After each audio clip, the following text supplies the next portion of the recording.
Day 60-something. I stopped counting the actual number around the third week, when the number started to feel like something pressing on my chest whenever I looked at it. Now I count in other ways. I know it's been 9 full water cycles on the east drip. The one I call the east drip because it comes through the ceiling about 40 feet above and lands on a shelf of flowstone to my left. And it runs dry for 3 days, then comes back heavy for 4. Over and over in a rhythm I could set a watch to, if I still had a watch that worked. 9 cycles, 63 days, give or take. I have a headlamp on right now. The good one, the Petzl, with the fresh lithium batteries I pulled from my survey pack on the first day. I've been rationing it aggressively. 2 hours on, rest in dark, 2 hours on, and I still have 4 spare sets of batteries. The thing about the dark down here is that it's a different kind of dark than anything you've experienced above ground. This isn't darkness the way a room gets dark when you turn off the light. There's no afterglow, no window somewhere leaking in a bit of street light, no adjustment period where your eyes slowly find shapes. When my headlamp goes off, it's like someone removed the concept of sight from the universe entirely. No gradients, no suggestions of form, just nothing, in every direction, with your own heartbeat the loudest thing in it. I've gotten used to it. That's the part that would bother me to explain to someone. You do get used to it. The first week the dark was the worst part. Now it's just the default, and the light is the special thing. Anyway, I keep field notes because that's what I do. I've been keeping field notes in caves for 8 years, and the habit doesn't stop just because the context changed completely. Right now, I'm sitting on my sleep pad, a 2-inch foam thing from the back of my survey truck that I've slept on so many nights in so many field camps that it carries the specific indent of my hips and shoulders. And I'm writing in the 3rd notebook I've started since I came down here. The first 2 are full. I have 4 more blank ones in a weatherproof bag. I brought them automatically on the first day, the same way I grabbed the extra batteries and the spare rope and the waterproof matches. 8 years of field work gives you reflexes. Pack out, pack in, always more than you think you need. What I didn't pack was enough food, but I'm getting to that. Let me go back to the beginning, because the beginning is important to understand how this happened at all. Not the big beginning, not the outbreak, not the whatever it was that started everything, but my beginning, specifically. The part where a geological survey tech named Travis Holt ended up living 60+ feet underground in a Virginia mountain while the world fell apart above him. The job was routine. That's always how these things start, isn't it? The completely routine, nothing interesting happening job. I had a contract with the Virginia Department of Mines, Minerals and Energy to complete a survey of Pell's cave system in Wythe County. The system had been partially mapped in 1987 by a VSCAR-Me researcher named Alderson, whose notes were thorough but incomplete. He'd mapped the first 3 chambers and 2 main passages, but health problems had ended the survey before he could push into what his notes called Sector 4 and beyond, significant continuation apparent. The notes had been sitting in a state archive folder for 35 years. Someone decided it was worth finishing. That someone was not particularly invested in the project. The VSEM contract coordinator who hired me was a tired woman named Burnett, who mostly seemed annoyed that the system existed and hadn't been filed away properly. She processed my paperwork with the enthusiasm of someone reshelving books.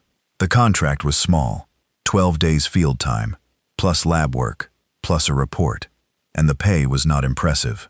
But I'd had a slow spring, and slow spring means take what you get. I drove out to Wythe County on a Tuesday in late September. 6 hours from Richmond, the last 40 minutes on increasingly bad roads that eventually turned into a gated logging road, which I had the key for, because Burnett had at least managed that part competently. The gate was rusted. The lock was newer. The road beyond was 2 ruts through second-growth forest that had been slowly reclaiming what used to be a working timber operation.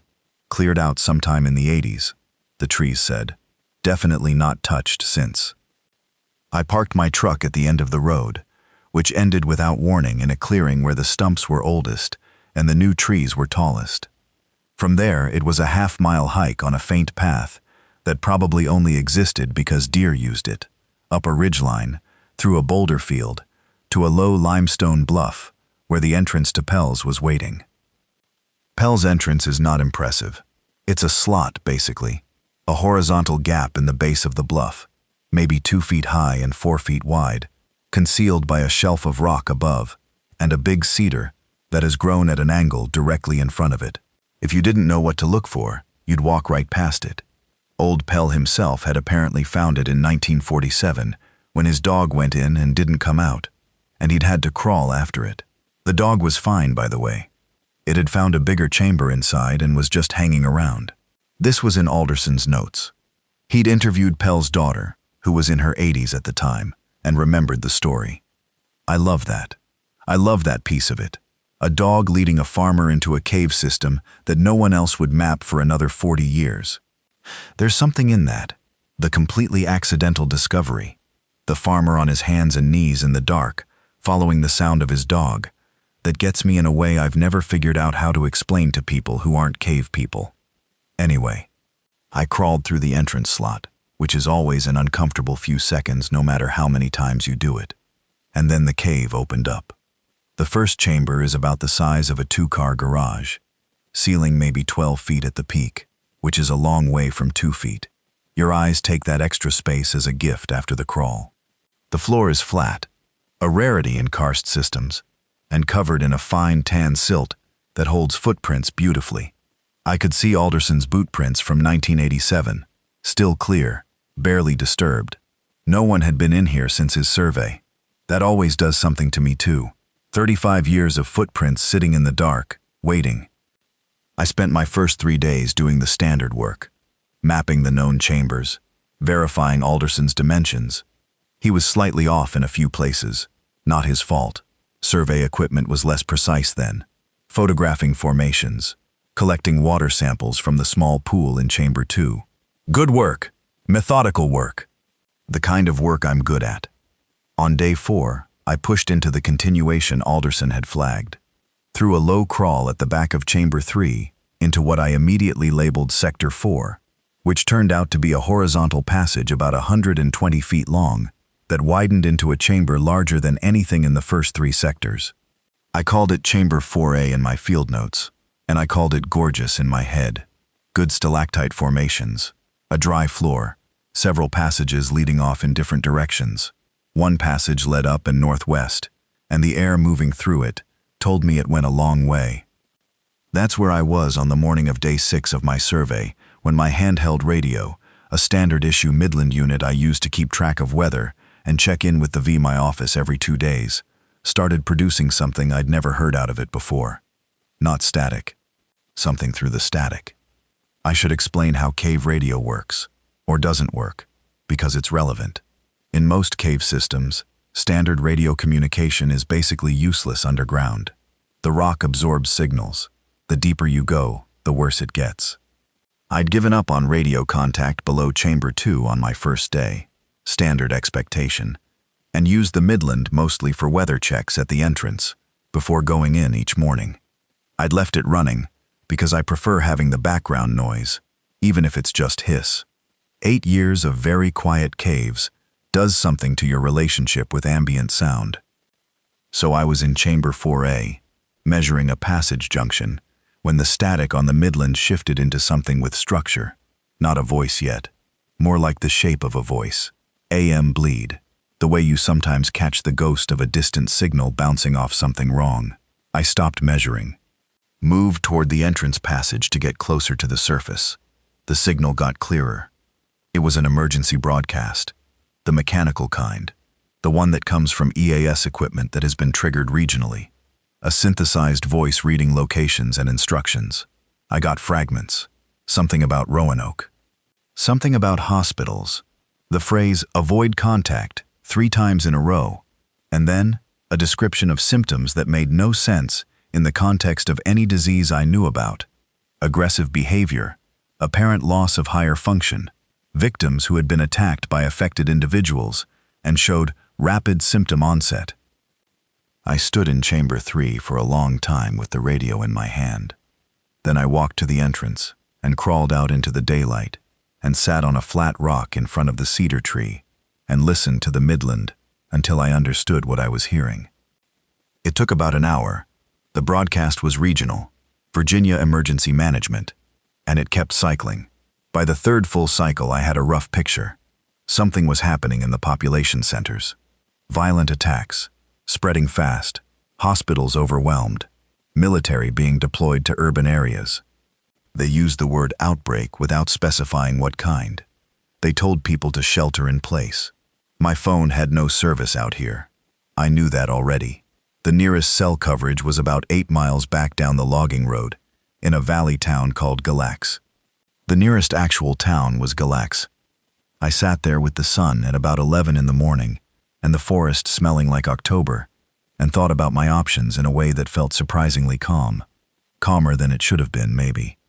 But this is the thing about being someone who spends a lot of time alone in remote places. The distance between normal life and emergency life is shorter for you than it is for most people. You're already in a place where things can go wrong without warning. The calculation isn't that different. My truck was a half-mile away. I had 6 days of field supplies plus my personal gear. The cave behind me was a known space with a secure entrance, good temperature regulation, and water sources. The road out was 40-some miles of increasingly populated route back toward anything resembling civilization. The broadcast kept cycling. I listened to it one more time. The phrase that landed was, "Do not approach any individual exhibiting erratic or violent behavior," because they said it 3 times in a row, and then the cycle ended and started over. I went back to get my equipment from Chamber 4A. Over the next 4 hours, I made 7 trips between my truck and the cave entrance. It was not a planned evacuation. I want to be clear about that. I wasn't thinking, I'm moving in. I was thinking, I'll bring more in so that if I need to shelter here for a few days, I'll have what I need. The distinction matters because the decision felt smaller than what it turned out to be. And I think about that sometimes. How the moment you actually change your life doesn't usually announce itself. What I moved in on those 7 trips. My full survey equipment pack, which I'd have brought in anyway. This included rope, 300 feet of 11mm static, harness, helmets, 2, I always bring a spare, carbide lamp, backup, batteries, the full supply, survey tape, notebooks, measuring equipment, sample bags, a handheld GPS that wouldn't work underground, but would work at the surface. My personal overnight pack, which I'd been living out of for 6 days, sleeping bag, pad, change of clothes, hygiene kit, the small medical kit I always carry, ibuprofen, ace bandages, antibiotic ointment, butterfly closures, blister treatment, not a trauma kit, not a real first aid situation, but something. The food from my truck. This is the part that was inadequate. I had the survey supplies, energy bars, trail mix, instant oatmeal packets, 3 freeze-dried meals, protein powder I'd brought as a supplement, and a box of granola bars from a gas station outside Roanoke. I had a water filter, the Sawyer Squeeze, which I always pack for field work, and purification tablets as backup. I had 3 liters of water already in bottles. I moved my toolkit. Standard contractor tools I carry for setting survey stations in rock. A hammer, masonry drill bits, concrete anchors, a folding saw, a multi-tool, a fixed-blade knife that lives on my belt, so it was already in the cave with me. I moved my truck's first aid kit, which was bigger and better than my pack kit. I moved the 2 road flares from under the seat. I moved the roll of duct tape and the length of paracord from the glove box. I moved the emergency poncho, the wool blanket from behind the seat. On the last trip, I stood at my truck for a while. The radio in the truck was AM/FM, not emergency band, and it was picking up nothing, just noise in every direction. I turned the key to accessory and scanned the whole band twice. Nothing.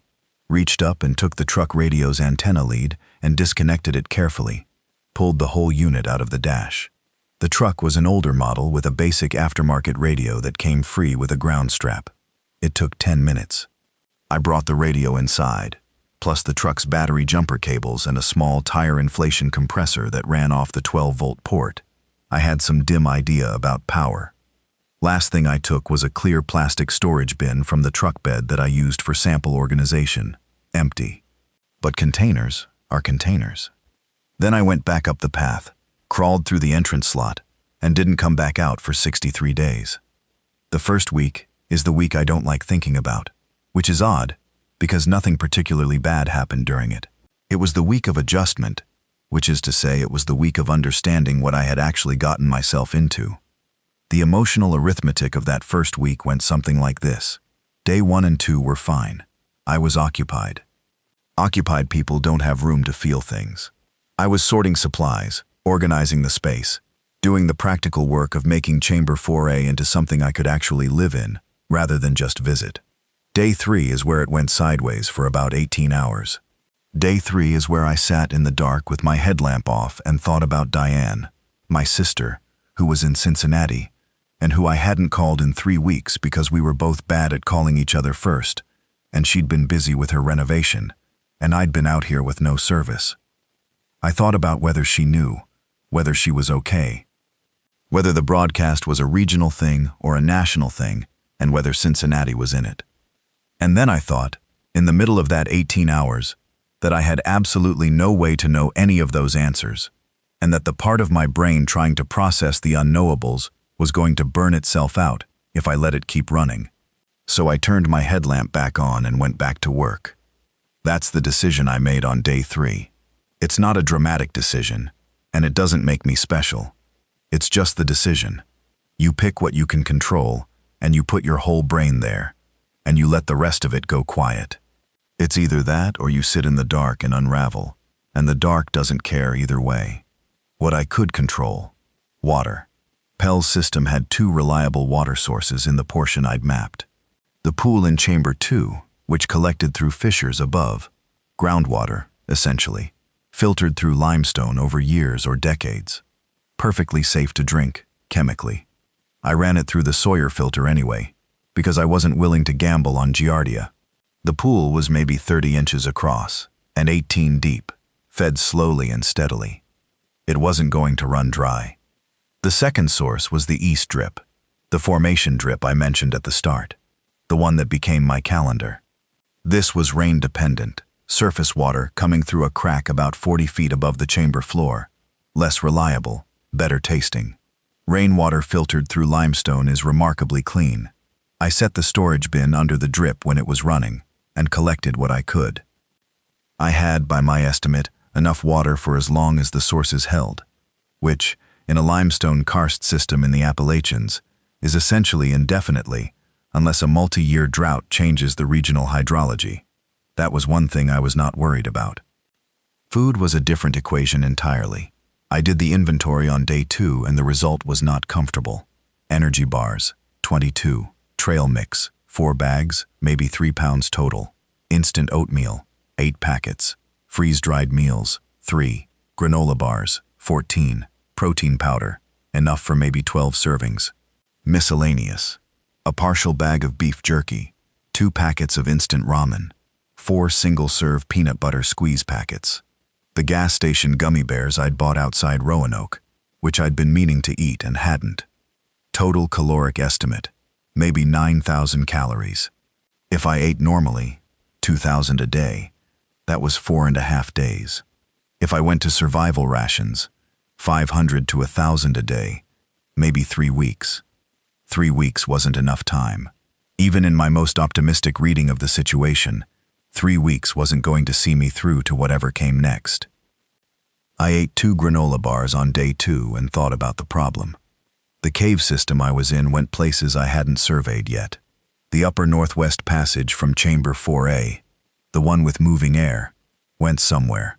Moving air means connection to the surface in almost every cave I've worked in. That's basic cave physics. Air wants to equalize pressure, and it moves toward exits. If I could find the secondary exit, I had a controlled access point to the outside that wasn't the main entrance slot. The mountain above me and around me was forested, uninhabited. The logging road was the only vehicle access, and it was gated. Whatever was happening in the towns down in the valley, Galax was 8 miles by road. The nearest rural houses maybe 5. It probably hadn't made it up the mountain in any organized way yet. I wasn't trapped. I was hiding. There's a difference. And it took me 2 days to feel the difference in my gut, rather than just thinking it. If I could access the surface at a secondary point, I could forage. Not forage like a survivalist fantasy, not living off the land in some romantic way, but forage in a specific and practical sense. Late September in the Appalachians meant certain things were available. Persimmons, if I could find trees, which I likely could, because there are always persimmons near old field edges. Hickory nuts, which were probably on the ground under the trees right now. Pawpaws were past season, but might have some. Wild grape clusters. Mushrooms. I know maybe 8 species well enough to eat without hesitation, and I've been identifying fungi in fieldwork for years. Not a lot of protein, but calories. Fiber. Something. I also thought about the fact that whoever or whatever was down in the valley probably wasn't up here. Not yet. And that if I was quiet and careful and stuck to the tree line, I could probably move around the mountain without attracting attention to myself or to the cave entrance. That thought, the if I was quiet and careful thought, made a kind of shiver go through me that I didn't like. Because until I thought it, some part of my brain had still been treating this as a temporary situation, a weather event I was waiting out. The thought that I needed to be careful, quiet, strategic about being seen, meant I'd crossed a line somewhere, and was now in a different kind of situation. I filed that feeling under noted, and went to survey the Northwest Passage. The Northwest Passage ran for 240 feet before it did something I didn't expect. It didn't exit. It dropped. I'm a careful caver. 8 years of solo survey work means I don't take drops without gear, and I was fully rigged before I went past the first junction. What I found at the 240 mark was a vertical pitch, a shaft going down, that I couldn't see the bottom of with my headlamp from the lip. The air coming up from it was warmer than the passage air, which meant it was going deeper, not toward the surface. The sound from below was water, a lot of it, an underground river maybe, or at least a significant stream. This was a complication, and also one of the most genuinely exciting geological discoveries I'd made in 8 years, and I stood at the lip of that pitch for a while, with both of those things happening in my head simultaneously, and made a note to come back with better gear before attempting it. There was a side passage at the 200-foot mark, though. Low, requiring hands and knees, heading roughly east. I hadn't noticed it on the first pass, because I'd been watching my step. I took it on the way back, and found it ran about 60 feet, before opening into a chamber, about the size of a large bedroom, with a sloped ceiling, and a section of rimstone pools along one wall. The pools held water, shallow, clear, and the ceiling above them had small formations, the white and tan calcite curtains that form in slow drips over centuries. Nothing dramatic, but the chamber was dry where it needed to be dry, and the air in it was still, and for no reason I can explain, I liked it better than Chamber 4A. So I moved. It took a day and a half to move everything from 4A through the Northwest Passage and into what I started calling Chamber 5. I set up my sleep pad in the back corner, under the low part of the ceiling where the walls curved overhead. The water from the rimstone pools tested clean. The floor was mostly dry silt, compacted. In Chamber 5, 60-some feet underground, 300 feet of passage from the surface through a concealed entrance slot that no one knew about, except a dead VMA researcher, I set up house. The first month was, I want to say manageable, but that undersells the difficulty in some ways and oversells it in others. Physically manageable, psychologically irregular. I'll do the practical stuff first because that's easier to account for. Food. I made 2 surface excursions in the first week, both in the morning, both from the main entrance, because I hadn't yet found a secondary surface exit. I moved fast and stayed in the tree line.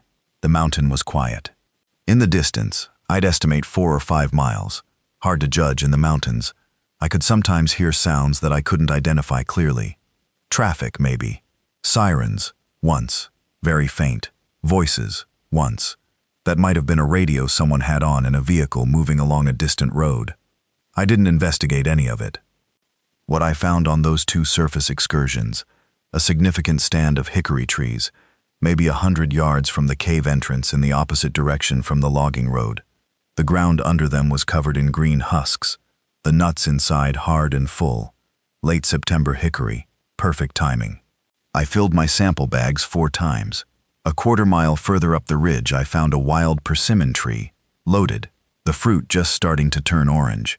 Persimmons in Virginia need frost to lose the astringency.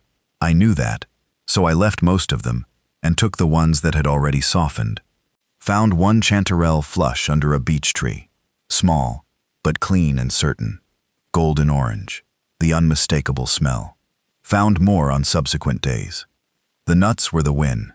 Hickory nuts are dense calories, and if you have a rock to crack them on, you have a functional, if tedious, food source. I cracked hundreds of them over the following weeks, picking the pale inner meat out with a thin stick, bagging the results. Tedious barely covers it. It took a full hour to extract maybe 200 calories, but it was food. And more importantly, it was food that didn't come from my supply pack. I also located, on my 3rd surface excursion, 12 days in, what appeared to be a section of old collapsed stone wall about half a mile from the entrance along the ridge, following a deer trail. The wall suggested an old homestead, which suggested a cellar. I found the cellar depression under a growth of multiflora rose that took me 20 minutes of careful thorn navigation to get through. And what I found inside the cellar depression, in the corner that had stayed dry, were 3 mason jars of something. 2 of them were pickled green beans.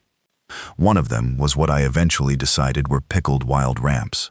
The lids were still sealed, the tin lids, not the newer 2-piece lids, the old style, and the wax around them was intact, no date on them.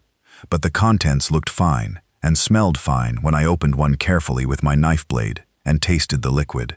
Vinegar, salt, a trace of garlic, old but not spoiled. Those 3 jars felt like winning the lottery. I carried them back wrapped in my wool blanket and set them on the rimstone shelf I was using as a pantry and looked at them for a while. Protein. Actually protein. From someone's grandmother's cellar, probably, or great-grandmother's. I hoped she'd approve. By the end of the 1st month, my food situation was not comfortable, but it was survivable. I'd stretched my commercial supplies to almost nothing, a few energy bars I was saving as emergency reserve, and supplemented them with foraged nuts, a consistent, if exhausting source. The occasional mushroom flush, the pickled vegetables portioned out carefully, and one other discovery. The cave pools in Chamber 5 held small cave crayfish. Tiny, pale, eyeless. The specific kind that develops in karst groundwater systems isolated long enough to go blind. I'd never eaten cave crayfish before. I could now tell you that boiled over a very small alcohol tab stove with a pinch of salt, they taste like very faint shrimp, and that you have to eat about 30 of them to feel like you've eaten anything, and that they're there if you look carefully enough. I was also losing weight. I knew that without a scale, because my belt was on a tighter hole, but I wasn't losing it dramatically, and I wasn't weak, and I considered that a reasonable outcome. The radio situation. I had the truck radio, which I'd liberated from the dash. Running it off the truck battery wasn't practical, since the battery was now 8 miles away behind a gate. Running it off anything I had in the cave was a problem that took me 2 weeks to partially solve. The jumper cables and the compressor ran off 12-volt power. If I had a 12-volt source, I had those devices. I didn't have a battery. What I did have was a rudimentary understanding of what the compressor and the radio actually needed versus what I was carrying. The radio wanted 12 volts DC. The headlamps ran on AA lithium cells, 3 volts each, in series giving me around 6 volts per pair, or 12 if I rigged 4 in series correctly. This is basic electronics, not genius-level stuff. I used the harness connectors from the compressor's cigarette plug, stripped the wire ends, rigged up a battery pack from 8 AA lithiums in 2 parallel series strings. Got 12 volts, enough current to run the radio at low power. Burned through a set of batteries in about 40 minutes of radio time, which was expensive, so I rationed it. For the first 3 weeks, what came through that radio was enough to understand the broad shape of what was happening. Day 8. National Emergency Alert System broadcast. Not a regional thing anymore. Multiple states. Do not travel. Do not approach individuals exhibiting symptoms. Symptoms include extreme aggression, apparent disorientation, loss of speech, impaired motor function.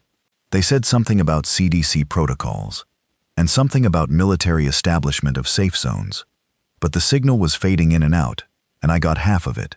Enough. Enough to know it was everywhere. Day 11. I caught a chunk of a news broadcast, actual radio news, not just emergency alert, coming in faintly from a Roanoke station. The anchor's voice was controlled, but you could hear something under it. The kind of control that takes effort. She said that Roanoke had implemented a shelter-in-place order, that travel on I-81 was restricted, that there were multiple incidents in what had previously been declared safe zones. She cut off mid-sentence. The signal went to music, country, an old song, not automated DJ selection, someone just putting music on, and then to static. Day 14. Nothing. I ran the radio for 40 minutes at several different times during the day and got nothing on any band except static. Not even the EAS mechanical broadcast. I turned it off to save batteries and sat in chamber 5 in the dark with the sound of the rimstone drip and thought about what total silence from emergency broadcast infrastructure meant. I thought about it for a while. And then I thought about what I needed to do tomorrow, which was check the hickory tree stand and assess the mushroom log I'd marked for possible oyster mushrooms in another week or two. Day 17. The Midland, the handheld I'd had with me originally, caught something on FRS Channel 3 around 3 in the afternoon. Someone nearby, close enough for the short-range FRS radio to reach. I was at the cave entrance for a surface check when it happened, and I froze with the radio against my ear. 2 voices, a man and what sounded like a woman or a young man. The signal broke up terribly. What I got was fragments. Can't go back through, and the road is cut off. And then one sentence clear enough to be certain about. There's nobody up here. We should keep moving. I stayed very still against the bluff face for about 20 minutes. The signal didn't come back. I couldn't see anyone from where I was. The slope below the ridgeline was mostly obscured by trees. I had no idea which direction they were from. FRS doesn't give you that. They might have been half a mile away in any direction. I crawled back into the cave and didn't go to the surface for 2 days. This is around the time I started doing the thing with the lines. Near the entrance of the Northwest Passage, where it meets Chamber 4A, there's a flat section of wall, limestone, smooth, the kind of surface that takes marks cleanly. I started marking the wall with my carbide lamp, a tally for each day, grouped in 5s, the traditional prisoner counting method. I didn't think of it as imprisonment. I thought of it as a calibration. I needed to know the shape of time. Next to the daily marks, I started making other marks. Observations. Things I needed to remember. A small map of my surface territory. The hickory stand. The persimmon tree. The old homestead cellar. The various landmarks I used for orientation. Symbols I invented for food sources. Water sources. Hazard zones. I mapped in detail what I knew of the cave system. Passages I'd explored. The pitch I needed to better gear for. The side passages I hadn't tried yet. The mapping kept me sane in a way I didn't know I needed. Geological survey training gives you a specific relationship to mapping that goes beyond just drawing shapes on paper. Mapping is understanding. When I map something, I own it, in a sense. I know it in a way that goes into the body, not just the head. I can close my eyes and move through the map. Every survey I've ever done is still in me that way. I can walk Mammoth Cave in my head, the Shenandoah system, the Greenbrier Valley caves, the ones in Alabama that nobody visits. I carry them around with me. Pell's system was becoming mine in that way, and that meant something, even if I couldn't have said exactly what. Day 23 brought the first real scare. I was at the hickory stand when I heard the vehicles. More than one. I could tell by the overlap of engine sounds, coming up the logging road, which I shouldn't have been able to hear from the hickory stand, but the mountain was quiet enough, and the morning was still enough that sound carried. The sounds came and went for about 10 minutes. At one point I heard what sounded like a door, and then voices. Multiple voices. Not the two from the FRS radio. More than that. And then nothing for a long time. I stayed in the trees. Didn't move toward the sounds. Didn't move away. Just stayed put, behind the biggest hickory I could find, watching the section of ridgeline below where the logging road would be if it continued up the hill. After maybe 40 minutes, I saw two figures come over the ridgeline. Men. One in a canvas jacket, one in what looked like hunting gear. Blaze orange vest. They were moving carefully, heads turning side to side, scanning. Not panicked, methodical, like they were looking for something specific. They stopped maybe 200 feet below me, at the edge of the tree line, and I watched them look at the open slope above them and talk to each other. I couldn't hear what they said. After a minute, they turned and went back the way they'd come. I waited another hour before moving. When I went back to the cave, I made a note in the margin of my current notebook. People came, two visible. Vehicle sounds suggested more. Came up the logging road. This means someone has a key or broke the lock. Searching the mountain for something. Shelter, resources, looking for specific persons. Then I added, they didn't find the entrance. The cedar tree does its job. The cedar tree that had grown in front of the entrance slot was an accident of location that I had started to regard as a genuine ally. It hid the slot completely from any angle, except dead on. And even dead on, you had to know to look down at ground level for the opening. The limestone bluff above it was unremarkable. There was no trail leading to it. I'd made sure, every time I went in or out, to vary my approach path and not compress the vegetation into anything that looked like a regular track. 200 feet was close enough to make me aware of my situation, in a new way. Close enough that if they'd continued up the slope and been unlucky with their direction, one of them might have walked directly into the cedar tree. I started being more careful about my surface time. Shorter, earlier, before full light if I could manage it, or later, around dusk. The hours when visibility was lower and anyone below would have less chance of catching motion on the hillside. The weeks that followed established a rhythm that I want to describe accurately, because the rhythm was both what kept me functional and what started, slowly, to do something to my sense of time that I can only describe as loosening. Mornings, wake in Chamber 5, which was always about 54 degrees Fahrenheit. Caves maintain a near constant temperature, corresponding to the mean annual air temperature at the surface. Basic geology. Put on the extra layer I slept with in the bag, headlamp on. Check water from overnight drip collection. Eat something small, a handful of hickory nut meat, or a quarter of one of the energy bars I was rationing now to one per week, or a spoonful of the pickled ramps straight from the jar. Mid-morning, surface check. Short, quiet, specific. Check the sky for weather, important for cave flooding risk, which I'll get to. Check for any signs of recent human activity near the entrance. Forage if conditions allowed, which was maybe 4 days out of 7. Afternoons, cave work. This is the part that kept my brain from doing what brains do when left without occupation.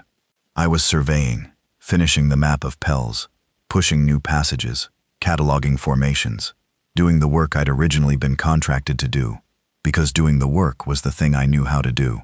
The northwest passage to the vertical pitch, the east branch off Chamber 4A that I'd barely looked at before. A low crawl I found going south from Chamber 5 that turned out to run almost 200 feet before pinching down to a crack too small for anything larger than a mouse. The cave was bigger than Alderson's notes had suggested, and bigger than I'd initially thought. And understanding its geometry was something I could spend as many afternoons on as I had. Evenings. Writing. This log. Not daily, because some days there was nothing new worth noting, and I was rationing paper along with everything else, but regularly enough that the notebooks filled steadily. Nights. The dark. Long nights, no way around it. 54 degrees and silent and dark. I slept more than I'd ever slept in my normal life. 10, 11, sometimes 12 hours, which I read in myself as the body doing the calculation that sleep was cheaper metabolically than wakefulness, and I let it happen. I dreamed a lot, not nightmares mostly. Strange procedural dreams, The kind where you're doing a task but the task keeps changing underneath you. Surveying passages that went somewhere wrong, maps that folded back on themselves, my sister Diane's voice from a depth I couldn't reach. I want to talk about the sounds, because the sounds of the cave changed on me, and it's important that I explain this correctly so it doesn't sound like I was losing my mind when I wasn't, or when I was only losing it in the minor, manageable ways that are probably survivable. Pell's is a live cave. Live means actively forming. Water is still moving through it, still depositing calcium carbonate, still doing the slow geological work. Live caves have sounds. Drips, obviously. The occasional tick of settling rock. The deep structure sounds of the mountain doing what mountains do. In Chamber 5, I was never in complete acoustic silence. There was always the rimstone drip, which I described as a calendar, but which was also a constant companion. What I started noticing around day 30 was the wind sound. The Northwest Passage, the one that led to the vertical pitch, had moving air in it. I knew that. But the air movement created a sound at the junction where the passage met Chamber 4A that I hadn't noticed in the first weeks. A low, almost periodic humming, not music. Not anything you'd mistake for a voice if you were calm. But in the dark, in the early morning when I wasn't fully awake yet, lying in Chamber 5 and listening to the cave around me, it was close enough to something that my brain kept doing the thing where it tried to pattern match. On day 33, I spent an afternoon at the junction, specifically investigating the sound. What I found was a formation, a slender stalactite column, maybe 2 inches thick, that had broken at the base and was now resting at an angle against the wall, not attached to anything at the top. The air moving through the passage at certain speeds caught this column and vibrated it, and the vibration transferred to the wall, and the wall conducted sound into Chamber 4A, and beyond into Chamber 5. Cave acoustic physics. Totally explicable. I wedged the base of the column with a piece of flowstone, so it was stable, and the sound stopped within an hour. But here's the thing. The 3 days before I found the explanation for it, I had been waking at 4 in the morning and lying in my sleeping bag listening to it and feeling something in my chest that I hadn't felt since I was maybe 12 years old. The specific feeling of believing something is in the room with you. The conviction that the sound has intention. This is what prolonged solitude in the dark does to the brain. It doesn't make you crazy. It makes you very, very attentive to pattern. Pattern recognition is survival relevant for a social animal, and your brain runs it at full sensitivity when you're alone for long enough. The cost is that you start finding patterns in noise, intentions in sounds, meaning in what is actually just wind through limestone. I note this not because it scared me. I note it because it was the first clear signal that I needed to be careful with my own head. Day 41. I need to slow down here because what happened on day 41 changed the situation in a way I'm still working out the full implications of. I went to the surface that morning for a short check, 15 minutes max, just weather assessment and a quick scan of the slope below. The morning was overcast and cold, probably 40 degrees, the first real cold of October settling in. I stood in front of the cedar tree and looked at the logging road direction and the valley below the mountain and the sky, and saw smoke. Down in the valley, somewhere in the direction of the cluster of rural houses I'd identified on my survey map before all this started, the small community along the county road about 4 miles from the base of the mountain, there was a column of smoke rising. Not a house fire, a controlled fire. Someone's wood stove. So someone down there was alive, had shelter, had heat, had enough situation awareness to be burning a wood stove, and not just anything combustible, which meant they were managing, which meant the valley hadn't gone completely under. I thought about this for most of the day, thought about whether to go down, thought about what I knew and what I didn't know. What I knew was, the valley had, or recently had, people in it. What I didn't know was whether those people were organized, scared, dangerous, or anything else. What I'd last heard on any radio was day 17, which was the fragment about being unable to go back, 3 weeks ago. No information since. I decided not to go down, and I want to be specific about why, because it wasn't fear exactly. It was the math of the situation. I was alive in a cave that no one had found. I had water, I had food, I had shelter that had held for 6 weeks with no threat. Going down the mountain meant introducing the one variable I had successfully kept out of my situation: other people. Other people in a catastrophe carry risks that are hard to evaluate. I had no way to know if whoever was down there was willing to share, to cooperate, to behave decently. I had no way to know what they knew about the state of things, and I had no way to quietly return to the cave if the encounter went badly. What I could do, what I decided to do, was watch. From the mountain. Watch the smoke. Watch the road. Watch the pattern. Information without exposure. I marked the smoke location on my wall map. The smoke was there the next morning, and the one after that. Then it wasn't for 2 days. Then it came back, but further east. People moving around down there, staying alive, but not coming up the mountain, not yet.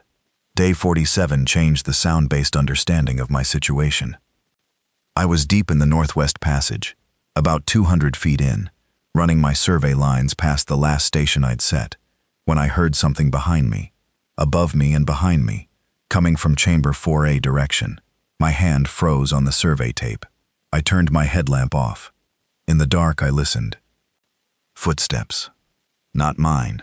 I was standing completely still. Footsteps. On the floor of the cave, in the main passage area. More than one person, maybe. The sound had a quality of multiple weights, though cave acoustics distort things enough that I couldn't be certain. They were moving carefully, slowly. The slow movement of people using lights in unfamiliar dark space, picking their steps. I stayed absolutely still in the Northwest Passage, in the dark, for what felt like an unreasonable amount of time. My hand found the wall and pressed flat against it. The rock was cold and slightly damp, and I focused on that. The footsteps moved around in Chamber 4A for several minutes. A voice, just once, low, a man's voice, saying something I couldn't make out clearly. The distance, the passage geometry, the rock absorbing high frequencies, and only passing lows meant I got the fact of a voice without the content. One person speaking or 2 people talking quietly, I couldn't tell. Then, gradually, the sounds moved back toward Chamber 3 and diminished. They were going back toward the main entrance, moving out. I didn't move for 15 more minutes after the sounds were completely gone. Then I turned on my headlamp and very carefully moved back through the Northwest Passage into Chamber 4A and examined the floor. Footprints.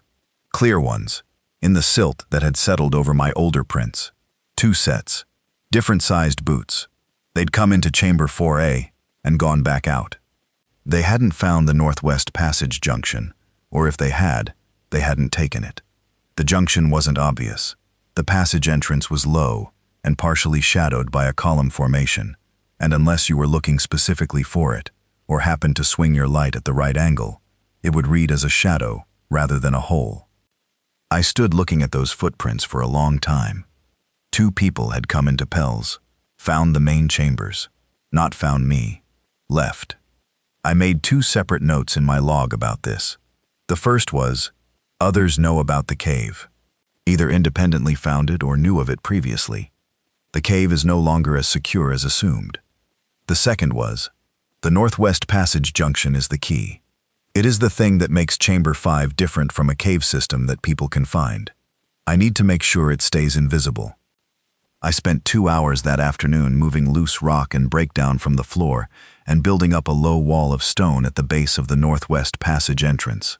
Not blocking it, just raising the floor level immediately around it so that the opening appeared smaller and more shadow-like than it actually was. I rearranged the column formation fragment I'd earlier wedged to stable. From Chamber 4A, looking toward the junction, the passage entrance now looked like a crack in the base of the wall. Then I spent the next few days paying very close attention. The footprints stayed in Chamber 4A. No new ones for 8 days. Then, on day 55, I checked the chamber and found fresh tracks. A single set this time, the larger boot from before. Same person, alone, moving through Chamber 4A into Chamber 3, and what seemed like further than before, farther into the cave than the first visit. I was more careful now at the junction wall. I'd arranged things so I could see from my side of the false wall without exposing myself. A narrow sightline through the stacked stones. From that sightline, if someone stood in chamber 4A with a light, I'd see the light. On day 55, I sat behind that wall for 2 hours in the dark and saw nothing and heard nothing but the wind column sound, which I'd partially remuffled by re-wedging the stalactite fragment. They'd come and gone before I was positioned to observe, or they'd gone the other way, back through chambers 3, 2, 1, and out. I couldn't tell. Day 61, more footprints.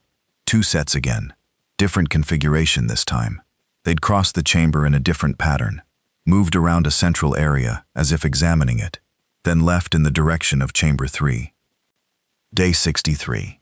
I found something in chamber 3 that they'd left. A pack. A military-style mall backpack in olive drab, propped against the wall in chamber 3 near the pool. Not hidden, just set there, as if someone had put it down and planned to come back for it. I did not touch it for the better part of 20 minutes. I stood in chamber 3 with my headlamp on and the pack about 8 feet from me, and thought about what it meant to touch someone else's pack in a collapsed world versus what it would have meant 4 months ago. The calculation is different. Property rights mean something else when civilization has contracted to whoever is alive and nearby. But the pack wasn't abandoned in the leave-it-alone sense. It had been placed there intentionally by someone who was still moving through this cave. They'd be back for it. I looked at it closely from where I stood. The pack had seen recent hard use, mud on the straps, a tear in the upper panel clumsily patched with what looked like gray tape. Full, or mostly full. The top flap had a smaller pocket, the kind you keep in fast access things in. I could see a folded piece of paper sticking out slightly from under the flap. I walked over and pulled the paper out carefully, read what was on it, and put it back exactly where it was. The paper was a hand-drawn map of the mountain, with Pell's cave entrance marked on it, clearly labeled, with a name I'd never seen in any geological literature, the Hollow. The map showed the logging road, the ridgeline, a small structure symbol about a mile from the cave entrance that had the word camp written next to it, and several routes up the mountain face. Someone had circled the hollow and written, in a different color pen from the rest, deepest passage. Someone was using Pell's as a transit point or a base of operations, or was looking for a deep passage within it, and they had a base camp a mile away on the other side of the ridge. I replaced the paper, stepped back, and went back through the northwest passage to chamber 5. Lay on my sleep pad and stared at the ceiling until the drip pattern shifted at about 3 in the morning. They thought the deepest passage was in chamber 4A direction. They were right about the cave going deep. They hadn't found the northwest passage. They hadn't found the pitch. They hadn't found me. But someone a mile away was using this mountain as a retreat, and they were surveying the cave for resources or passage or shelter, and they were going to keep coming back until they'd explored it thoroughly, which meant eventually they'd find the northwest passage, and eventually they'd find chamber 5, unless I did something about the map's assumption. I thought about this for 2 days. What I settled on was this. The map had the cave entrance marked and labeled deepest passage, suggesting they believed the primary passage went straight back from the entrance, through the chambers in sequence, and that the deepest point they hadn't yet explored was in that direction. They were correct that the cave continued past chamber 4A. They were incorrect about where the major passage went after that. The northwest passage went left from chamber 4A.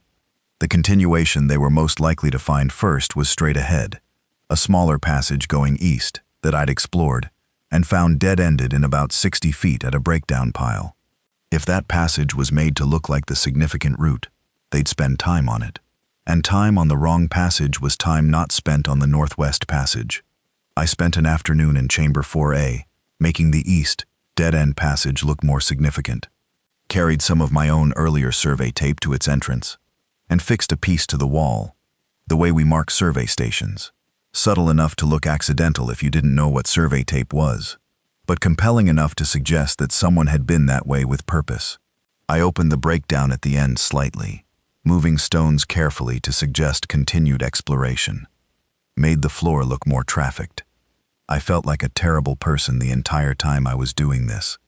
Not because of the deception exactly, but because of what the deception meant about how I was thinking of these people. As threats, as things to manage around, when I had no information whatsoever about who they actually were. But I also went back to my space and ate my dinner of hickory nut meat and cold cave water and thought, I have survived 63 days. I have not been sick, not been injured seriously, not been found. Those outcomes have value. What I am doing has value, and caution is not the same as cruelty. I marked the day on the wall. On day 71, the pack disappeared from chamber 3. On day 74, I found a single fresh footprint in the Northwest Passage. Not at chamber 4A. In the Northwest Passage itself, about 30 feet in. One print, right foot, the smaller boot of the 2 sets I'd been tracking. The sole pattern was a Merrill hiking boot. I could see the tread clearly in the silt. They'd found the passage entrance. One person had gone 30 feet in and stopped, maybe turned back. Maybe their light was low. Maybe they heard something. But the footprint was there, unmistakable, and my carefully dressed fake wall had bought me perhaps 10 extra days and nothing more. I made 3 immediate decisions. First, from now on, I would be in chamber 5 any time I was underground, not in the main cave. Chamber 5 had a narrower approach, and my early warning system, watching through the stone crack for light in chamber 4A, was still viable. Second, I needed a second exit from chamber 5. The only way in or out of chamber 5 that I'd found was back through the Northwest Passage. If someone came in through the Northwest Passage, I was cornered. I needed to explore the south crawl from chamber 5 more thoroughly. Yes, it had pinched down to a crack too small for me, but I hadn't explored what was on the other side of the crack. Third, I needed to understand who these people were. Because managing around an unknown is harder than managing around a known, and if I was going to share this mountain with other humans indefinitely, knowing what kind of humans they were mattered. I started with the second decision, because that was the survival decision, and it came first. The south crawl from chamber 5 was 47 feet of hands and knees before the crack. Limestone passage, mostly flat, with a few low sections where I had to go flat on my belly and push through on my elbows. The crack at the end was about 8 inches wide and ran from floor to ceiling, a joint separation in the limestone, the kind that forms when the block on one side subsides slightly. I couldn't see through it to the other side because of the angle.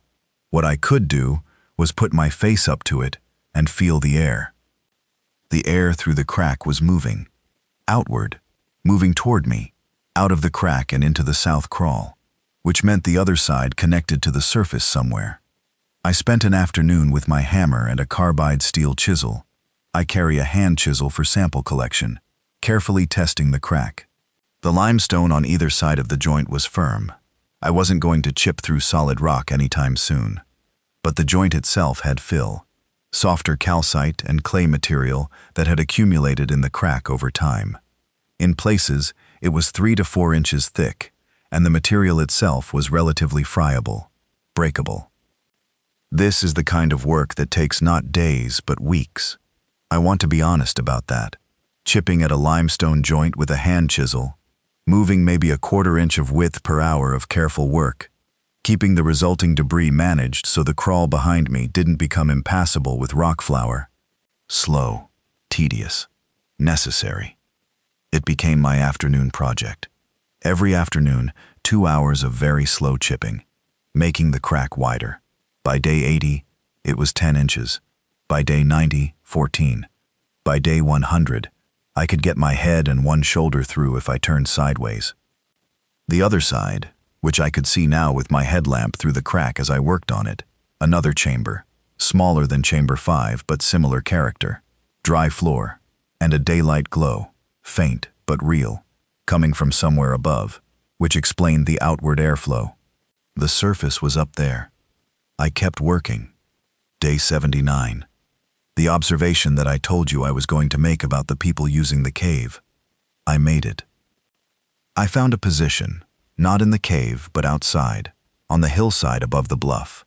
where, by going up through the tree line and lying flat on a limestone outcrop that was mostly hidden by fern growth, I had a line of sight down the slope to where the logging road came over the ridge. If anyone came up from the base camp on the far side, they'd have to come over that ridge and down the slope toward the cave entrance. The path from the ridge to the entrance passed through an open area of maybe 60 feet between two tree groups, and from my position, I could see that open area clearly. I waited there for 4 hours on day 79, saw nothing. Day 82, 3 hours in position before my hip went numb from the rock, saw nothing. Day 87, 2 hours, and then movement at the ridge line. 4 people came over the ridge, 3 men, 1 woman, moving in single file. The lead man, tall, red jacket, moved with confidence on the slope. The others were less certain-footed. They weren't young, none of them. The woman was maybe 50. The men varied. They all had packs, all had good footwear, all moved like people who'd been living rough for a while, efficient, minimal energy wasted on anything unnecessary. I watched them go all the way down to the cedar tree and through the entrance. The tall one went in first, then the others one at a time. The last man stayed outside for a few minutes, sat against the bluff with his pack off, seemed to eat something quickly. Then he went in too. From my position on the outcrop, I could see down the slope, past the cave entrance to the logging road gate, and beyond it to the valley. Everything in the valley below was still. No movement that I could see. No visible signs of the whatever it was. Whatever was in the towns was staying in the towns, or it had moved on, or it had done what it would do and left whatever it left behind. 2 hours later, all 4 of them came back out. The tall one was carrying something that hadn't been visible on the way in, a small case, hard-sided, like a Pelican-style equipment case. The woman was now wearing an additional layer, a jacket she'd had in her pack maybe, or found somewhere inside. They went back up the slope and over the ridge with purpose. Not scared, not panicked, just going. That was day 87. I went back to Chamber 5 and ate a late meal, and sat with the specific feeling of being a spy, which is not exactly a bad feeling, but is not exactly a comfortable one either. What I'd seen was 4 organized survivors, well-equipped, who were using Pels as a resource point. The hard-sided case suggested they'd cached something in the cave, or found something, or were measuring something. Some of those cases are instrument cases, and the kind of person who carries a Pelican case has a reason for it. I put all this in my log and stared at it for a while. The thought I kept coming back to was, why hadn't I called out to them? The honest answer was that the question hadn't felt obvious in the moment. In the moment, it had felt like watching through a gap in a fence. And people you watch through a fence gap don't feel like people you talk to. They feel like the world you're watching from the outside of. Which was a thought I didn't like the shape of, and wrote down anyway. The food situation between day 70 and day 90 got better and worse simultaneously. Better? The oyster mushrooms I'd been cultivating. Not cultivating exactly, monitoring. A large dead oak log in the tree line about 80 yards from the entrance gave me 3 large flushes in succession once the temperatures dropped consistently into the 40s overnight. Oyster mushrooms are cold weather fungi. They fruit after the first proper chill. I got more calories from those 3 flushes than from 2 weeks of hickory cracking. I dried what I couldn't eat immediately on a limestone shelf near the entrance where air could pass over it, and stored the dried result in a sample bag. Good for months. The cave crayfish were getting harder to catch. I'd been over-harvesting the Chamber 5 pools. The population was noticeably smaller than it had been. I backed off and started rationing my crayfish days, every 3rd day rather than daily, and hoped the population would recover. This was a problem I hadn't anticipated. That the sustainable yield of a small underground ecosystem was not nearly large enough to serve as a regular food source. Worse, I had a fall on day 81. The slope above the bluff was wet from 3 days of rain, and I was moving too fast, going from my observation position back toward the cave entrance. My right foot skidded off a wet rock, and I went down sideways, landed hard on my left elbow and right knee. The knee wasn't serious. Bruised, painful, Didn't affect my walking after 20 minutes. The elbow was worse. I'd landed on a point of limestone, and the skin was open, a ragged cut about 1.5 inches long over the point of the elbow. Not deep. But elbow wounds bleed more than you expect, and they're difficult to close, because the joint moves constantly. I cleaned it with the disinfectant from my kit, used 3 butterfly closures to pull the edges together, wrapped it tightly with the ace bandage, checked it twice a day. It didn't get infected. But for about 2 weeks, it was a constant anxiety in the background. The specific anxiety of knowing that an infected wound, down here, with only antiseptic ointment and the antibiotics from the first aid kit, was a serious problem I could not afford. It healed, but it reminded me that my margin for physical mishap was essentially 0. Days 90 through 100 were when the disappearances started. And disappearances is my word for something I still don't have a fully satisfying explanation for. Here's what I observed. From my position on the limestone outcrop, I tracked the group's visits to the cave. After day 87, they came back on day 91. 2 people, the tall man and one of the others. Day 96, 3 people, the tall man and 2 I hadn't seen before. And day 100, just the tall man, alone. After day 100, no one came over that ridge for 9 days. On day 109, I went over the ridge myself. I want to be clear about how carefully I planned this. I wasn't impulsive about it. I spent 3 days before it identifying my route, staying in the trees as much as possible, using the ridgeline deer trail, approaching the camp, location from the map obliquely so I'd see it before it saw me. I went in the early morning, before full light, and I went slowly. The camp was real. It was about where the map had suggested, a mile from the cave entrance on the far ridge slope, in a hollow between 2 rock outcrops that provided natural windbreak. There were signs of recent habitation, fire pit with fresh ash, a water collection system made from tarps and rope, 2 improvised shelters made of branches and salvaged materials. Some equipment was stored under a crude overhang, fuel cans, tools, bags of what I assumed were food stores. No people. No sign of recent activity beyond the ash, which was maybe 3 days old. The camp hadn't been abandoned in panic. Things were put away. The tarp arrangement was careful, but it was empty. I backed off and watched from the tree line for an hour. Nothing moved. No sounds except wind in the ridge trees and birds. Somewhere far below, something that might have been a vehicle engine, but so faint it was more felt than heard. On day 112, I went back. The camp was the same ash, same organization. Nothing had moved. On day 115, same. One of the fuel cans had fallen over, which might have been wind. Nothing else. I stood in that empty camp on day 115 and thought about where 4 people, who had been organized and well-equipped and apparently healthy, could have gone. Had they left voluntarily and left their camp intact, planning to return? Had something happened to them? Had they moved to the cave? Were they inside the cave right now, in a section I didn't know? That last possibility sat with me in an unpleasant way. I went back over the ridge to Pell's and checked the main chambers. No fresh prints I could identify as new since my last check. But I'd stopped paying such close attention to prints in the main chambers because I'd been focused on my south crawl expansion. I walked slowly through chambers 1, 2, 3. The pack that had been left in 3 was still gone from when they'd retrieved it weeks ago. In chamber 4A, the fake decay I'd built around the east dead-end passage was still in place. But in the east passage itself, the one I'd dressed up to look significant, I found something I hadn't put there. A glow stick, the orange kind, the emergency type, cracked and chemically glowing. Faint by now, nearly done, but still producing a dim orange light. Someone had been in the east passage and left a glow stick behind. The glow stick was about 25 feet in, near the breakdown pile at the end. I stood and looked at the breakdown pile. I had moved some of those stones to make it look more like an active exploration site. The stones I'd moved had been moved again.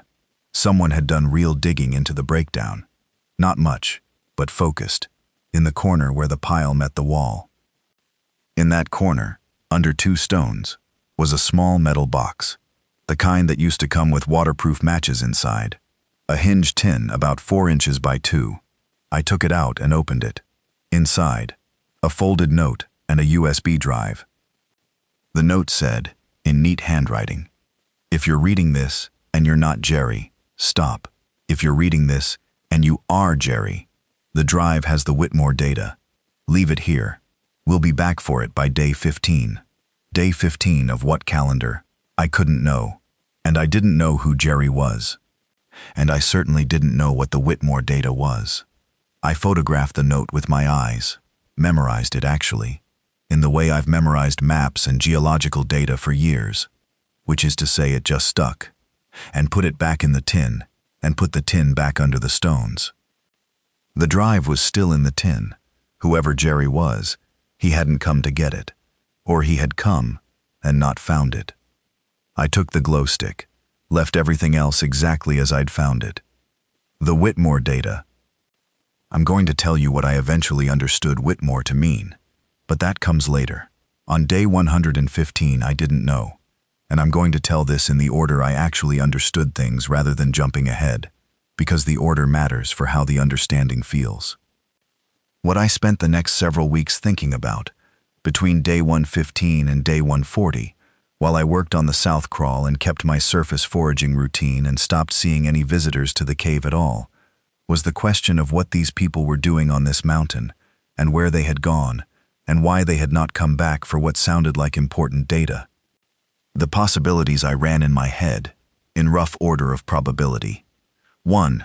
They had moved on voluntarily to a new location and were planning to return but hadn't yet. 2. Something had happened to them down in the valley, injury, sickness, encounter with infected persons, that prevented their return. 3. They were in the cave, in a section I hadn't found. 4. They had found what they were looking for and no longer needed the cash. I sat with all 4 of these. The one that stuck, that I kept coming back to late at night when the cave was at its quietest, and the 54 degrees and the dark were as absolute as they ever got, was 3. Because here's the thing about Pels that I had been working on for weeks without fully articulating. The Northwest Passage went down to a vertical pitch I hadn't rigged yet. The pitch went deep, to the sound of water. The south crawl went to a chamber with daylight access above, but I hadn't found what was below the pitch. And the people who'd been here were looking for the deepest passage. It said so on their map. What if they'd found it? What if the pitch was riggable with their gear and they'd gone down? And what if something had gone wrong down there? I went back to the Northwest Passage junction, checked it carefully. The passage was the same. No new footprints in the silt past the 30-foot mark. The one print I'd found of the smaller boot that far in had not been joined by others, and new silt had partially covered even that. Whatever had happened to the 4 people, it hadn't happened in Pell's Northwest Passage. At least not the section of it I could access from above. This is where I need to tell you about day 122, because that's the day everything changed in a specific and concrete way that I've been circling around for pages. Day 122. I was in Chamber 5, mid-afternoon, working on the south crawl. I was now able to get my torso through the crack with some effort. The chamber on the other side was clear and real. The daylight source above it was a chimney of some kind that I'd need a rope to access. I had pulled back out of the crack and was lying on the floor of the south crawl catching my breath when I heard something. Not in the Northwest Passage. Not in Chamber 4A direction. From the south. From the chamber on the other side of the crack I'd been widening for weeks. Breathing. Not mine. I went completely still. On the floor of the south crawl, cheek against the rock, in total silence except for that sound. It was slow, very slow, in and out, with a quality that I would have called labored if I was describing human breathing. But the rhythm was wrong, too slow, too even, without any of the small variations that human breathing has. It wasn't snoring, because there was no aspiration change. It was just in, out, in, out. I did not move. The breathing continued for what I estimated at 10 minutes. Then it shifted, became slightly faster, more ragged. and was accompanied by a sound that I can only describe as the sound of weight being dragged across rock.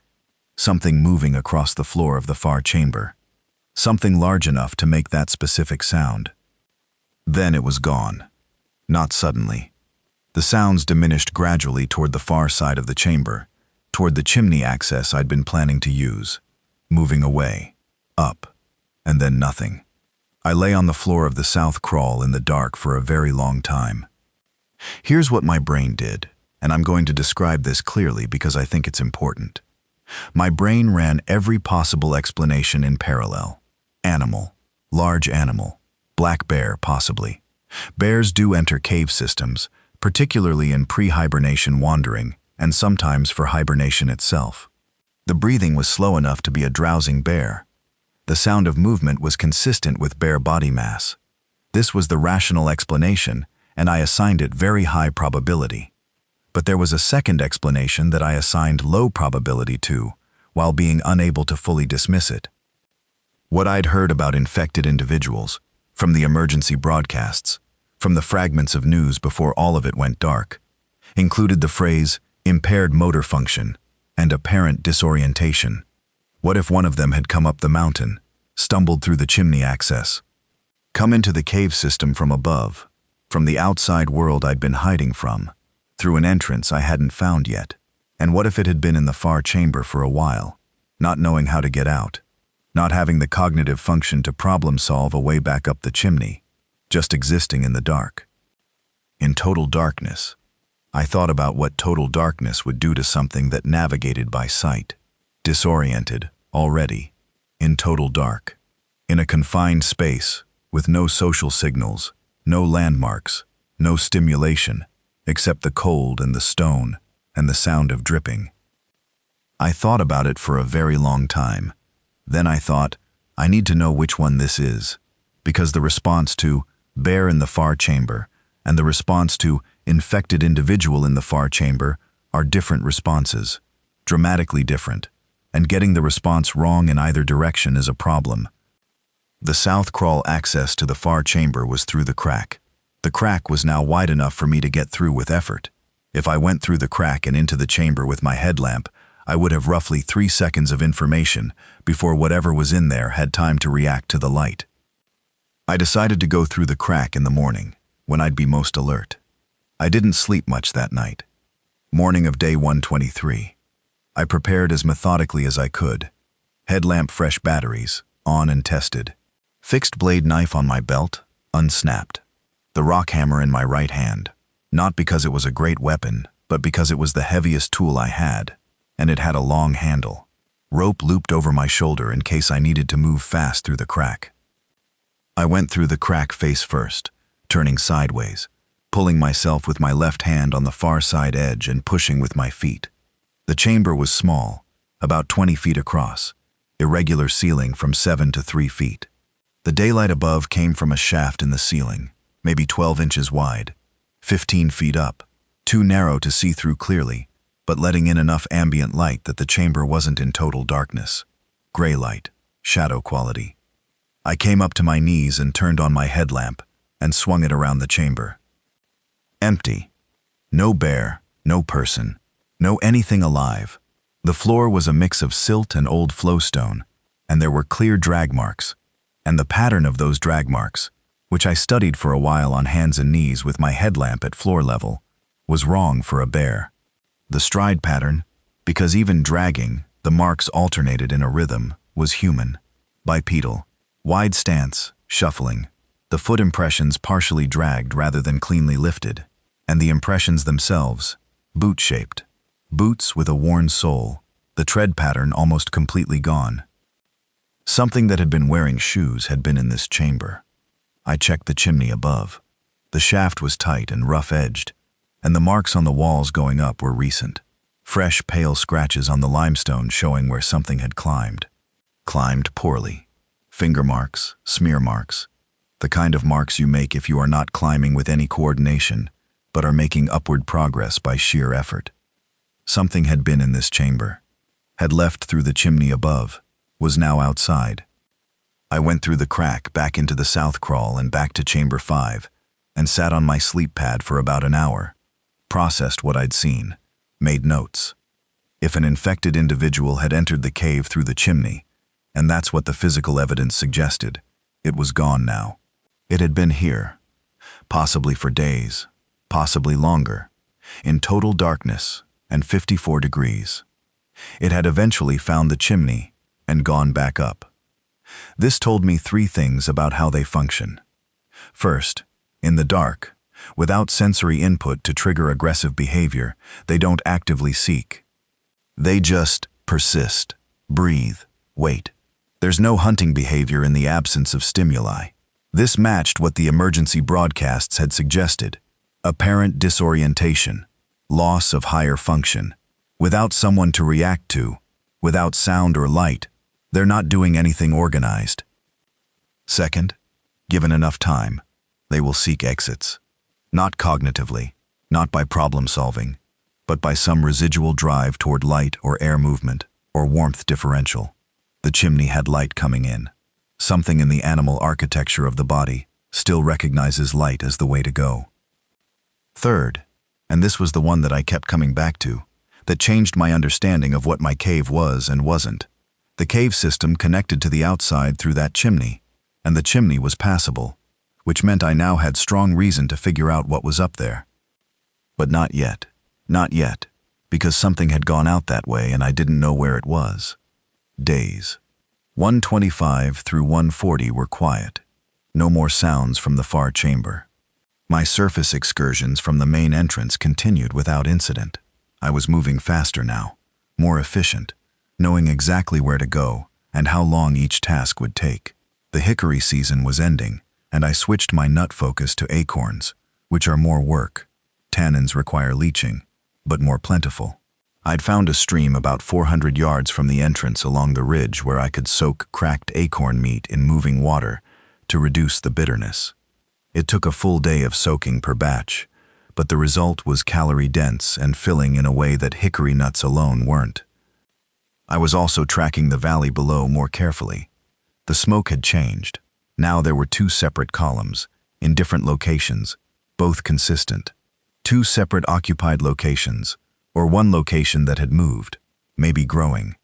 I watched the logging road gate every time I was at the surface, which was daily. No vehicles had come through since those first few organized weeks. The gate had been left partially open at some point. I could see that from the ridgeline, the gate pushed to one side. Whether people had come and gone without me noticing, or the gate had simply blown open, I couldn't tell. The thing about months of solitude, and I want to say this carefully because it matters, is that it doesn't hollow you out the way the narrative about solitude usually suggests. It's not that you become less.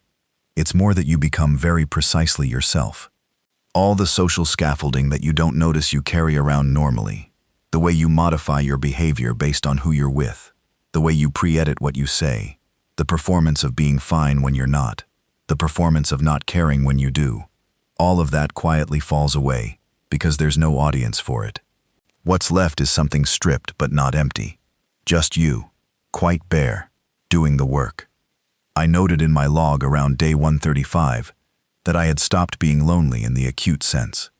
I still thought about Diane. I thought about specific people from my life in specific concrete moments. My grad school roommate Jake, who'd I'd lost track of years ago. A woman named Celia I'd dated briefly, who had a very specific laugh that I could still hear clearly if I tried. The senior geologist at a prior survey job. A man named Bob Hartwell, who had taught me most of what I actually knew about reading karst systems and had retired to somewhere in Tennessee. I thought about them, but the thinking wasn't desperate. It had the quality of going through a photo album. You look at the pictures, you remember, you close the album. The task was the thing that remained, the cave, the food, the daily work of being alive without assistance. Then, on day 148, it started raining. Not unusual. Rain was a regular feature of the Western Virginia mountains in November. What was unusual was that it didn't stop. 4 days of continuous rain, varying between heavy and steady, but relentless. I know from surface geology that extended rain in a karst area does specific things underground. The water table rises. Springs that were dry run again. The drainage system through the rock, the invisible plumbing of a limestone mountain, fills up and then has to handle overflow. Most of it is fine. Most karst cave systems have drainage designed by thousands of years of flood events. Most. On day 151, I woke up with water under my sleep pad. Not a lot of water, 1/8 of an inch maybe. The specific feeling of cold water wicking through the foam of a sleeping pad in the dark at 3 in the morning when you're asleep, and then suddenly not asleep, is something I wouldn't wish on anyone. I got up, turned on the headlamp, looked at the floor of Chamber 5. Water was seeping in from the east wall. A crack that had been dry for 4 months was now running. The rimstone pools along the north side were overtopped, the water finding the slope of the floor and moving west, toward the center of the chamber, toward my sleeping area. I got my sleep pad and sleeping bag off the floor, got my pack up onto the highest point in the chamber, a shelf of flowstone in the southwest corner that was elevated about 8 inches above the main floor level, piled everything I could onto that shelf, or into the air if it could hang. The ropes went up, looped over a stalactite I'd used for hangs before. The notebooks went into the waterproof bag. The sample bags of dried mushroom and acorn meal went into the waterproof bag. Everything not waterproof came off the floor. Then I waited to see how bad it would get. By the next morning, the water on the floor was 3 inches deep and still rising. I had to leave Chamber 5. I want to stop here and acknowledge what I had to leave Chamber 5 meant, because it wasn't just logistically significant. Chamber 5 had been my home for over 5 months. I knew every square inch of it. I knew the sound of its drip and the feel of its floor under my feet, and the specific silence it held at its quietest. Leaving it, even temporarily, was harder than I'd expected an evacuation to feel. You get attached to confined spaces when they're the thing that's kept you safe. This is well documented in survival psychology literature. Though I wasn't reading survival psychology literature, I was experiencing it. I moved everything I could carry in one load to the Northwest Passage, which was on higher ground and currently dry, and cached the rest on the flowstone shelf. Then I went back for a second load and discovered that in the 3 minutes I'd been gone, the water level had risen another 1/2 inch. I didn't go back for a third load. The Northwest Passage was dry and flat and went nowhere I hadn't been. Back out to Chamber 4A, and eventually the main chambers on one end, and down to the vertical pitch on the other. I moved to the pitch end and set up a temporary camp in the widest part of the passage, about 20 feet from the edge of the shaft. The pitch. I'd been working around the pitch for 5 months. The passage was rigged. I'd been using my survey harness for other work and hadn't set a formal anchor for the pitch, because the pitch wasn't on my priority list. But I had rope, I had harness, and the option to go down was now more appealing than it had ever been, because what was behind me was flooding. I set an anchor at a substantial stalagmite base, wide, solid, the kind of formation that's been in place for centuries, and rigged the rope with my basic rappel setup. Looked down the shaft with my headlamp. The shaft was maybe 15 feet wide, and the walls were wet. The flooding was coming through here too, water running down the sides. But the bottom, which I could now see at about 40 feet down, was a chamber, not flooded. The water running down the walls was draining fast. There was drainage there, and the chamber looked large enough to get lost in, possibly. I tested the anchor, sat on it, applied force. Solid. Then I rappelled into the dark. The chamber below the pitch. I called it the lower vault almost immediately, because the ceiling was unexpectedly high, maybe 40 feet, and the space had an enclosed grandeur to it, was extraordinary. And I do not use that word lightly. I have been in over 150 cave systems in 8 years, and I have used the word extraordinary about 4 of them. This chamber was one of them. The formations below were some of the most intact I'd ever worked near. The flooding above hadn't disturbed this level significantly. The water coming down the pitch walls was channeled into a groove along the chamber's north edge and disappearing into a fissure there. The main floor was clear, dry, and covered in formations, not just stalactites and stalagmites, but soda straw formations, the fragile hollow tubes of calcite that form only in the most undisturbed conditions, and break if you breathe wrong near them. Cave pearls in a shallow pool near the south wall. Concentric layers of calcite built up around a grain of sand over thousands of years. A column formation near the center of the chamber, where a stalactite and stalagmite had met and fused, that was maybe 6 feet in circumference and perfectly translucent, where my headlamp hit it. I stood in the lower vault, and for about 3 minutes, I forgot about the flood above me and the situation I was in, and just looked. This is another thing about being a cave person. The cave can still make you forget yourself, even now, even in everything. Then I surveyed the space carefully. The lower vault was roughly oval, about 80 feet by 60. 2 passages led off it. One going south, modest diameter, the sound of fast water from it suggesting an underground stream beyond. One going east, larger, with air movement, the good sign. I took the east passage. This is where I'm going to slow down considerably, because what I found in the east passage from the lower vault is the core of this story, and I want to get it right. The east passage was 30 feet wide and maybe 10 high, smooth-walled in a way that natural caves are not usually smooth. Natural cave passages have scallops, the erosion patterns left by water flowing at different velocities over limestone create a characteristic texture, rounded hollows all over the walls. This passage had them in places, but in other places the walls were flat, deliberately flat, worked. I stopped moving and stood with my headlamp traversing slowly across the wall texture. My brain ran the geology first, because geology is the language I think in. Was this a natural feature? Some types of limestone have bedding planes that fracture in flat planes rather than scalloped ones. It happens. But the transition between scalloped and flat was too abrupt for a natural bedding explanation, and the flat sections were mostly at standing height level, which was also not a natural feature distribution. I moved forward carefully. The passage continued for about 90 feet, and then widened slightly, and on the right wall, at the point where it widened, I found what I had been trying not to conclude yet. A steel door. Not a recent door, old. The paint that remained on it was a specific shade of gray-green that I recognized from photographs rather than direct experience. The color of mid-20th century government infrastructure, the universal factory color of that era. The door was set into the wall with a concrete frame that had been poured directly against the limestone, the concrete still adhering firmly after however long it had been there. There were hinge markings on the left side of the frame, but no visible hinges. Either they'd been removed or they were internal. A wheel lock handle, the kind you see on submarine doors or vault doors, centered on the door face. The wheel was rusted, but its connection to the mechanism was apparently still intact, because when I pressed my palm against it and pushed, feeling for resistance, it moved. A quarter turn. The sound of metal on metal, grinding but moving, deep in the door mechanism. I stopped, put my hand flat on the door face, and thought about what I was doing. Steel door, concrete frame. In the east passage below a cave I'd been contracted to survey, in a Virginia mountain. In a cave system that nobody except a long-dead VUM researcher and a dead farmer's daughter had documented.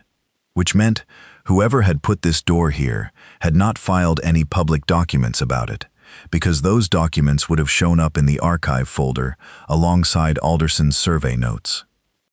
Military installation. Covert. Pre-Alderson, possibly. Alderson's 1987 survey had only gone as far as Chamber 3. And if the lower passages had existed in accessible form then, he'd have found the northwest passage or some sign of the deeper system. But the lower vault and the east passage below the pitch were accessible from the upper system, and Alderson hadn't pushed to the pitch because he'd ended his survey at Chamber 3. So whoever built this installation might never have known their concrete and steel project was directly below a cave that opened onto a hillside. Or they had known and relied on the difficulty of access. I turned the wheel a half rotation and felt the latches disengage. The door swung inward at my push, reluctantly. The hinges, internal as I'd guessed, magnetic type, groaning with the effort, but cooperating. Inside, a rectangular room, roughly 20 by 30 feet, with a ceiling that was rough limestone, No concrete up there, just the natural cave ceiling, low at about 7 feet. The walls were poured concrete blocks. The floor was a poured slab with drain channels cut into it. The drain channels ran to a grate in the center of the floor, the grate still in place, and the grate was connected to something below that I didn't investigate. The room had been cleared out at some point. Most of what would have been inside it was gone. Shelving units remained, bolted to the walls, but the shelves were bare. A communications console along the far wall, the old type with switches and dials.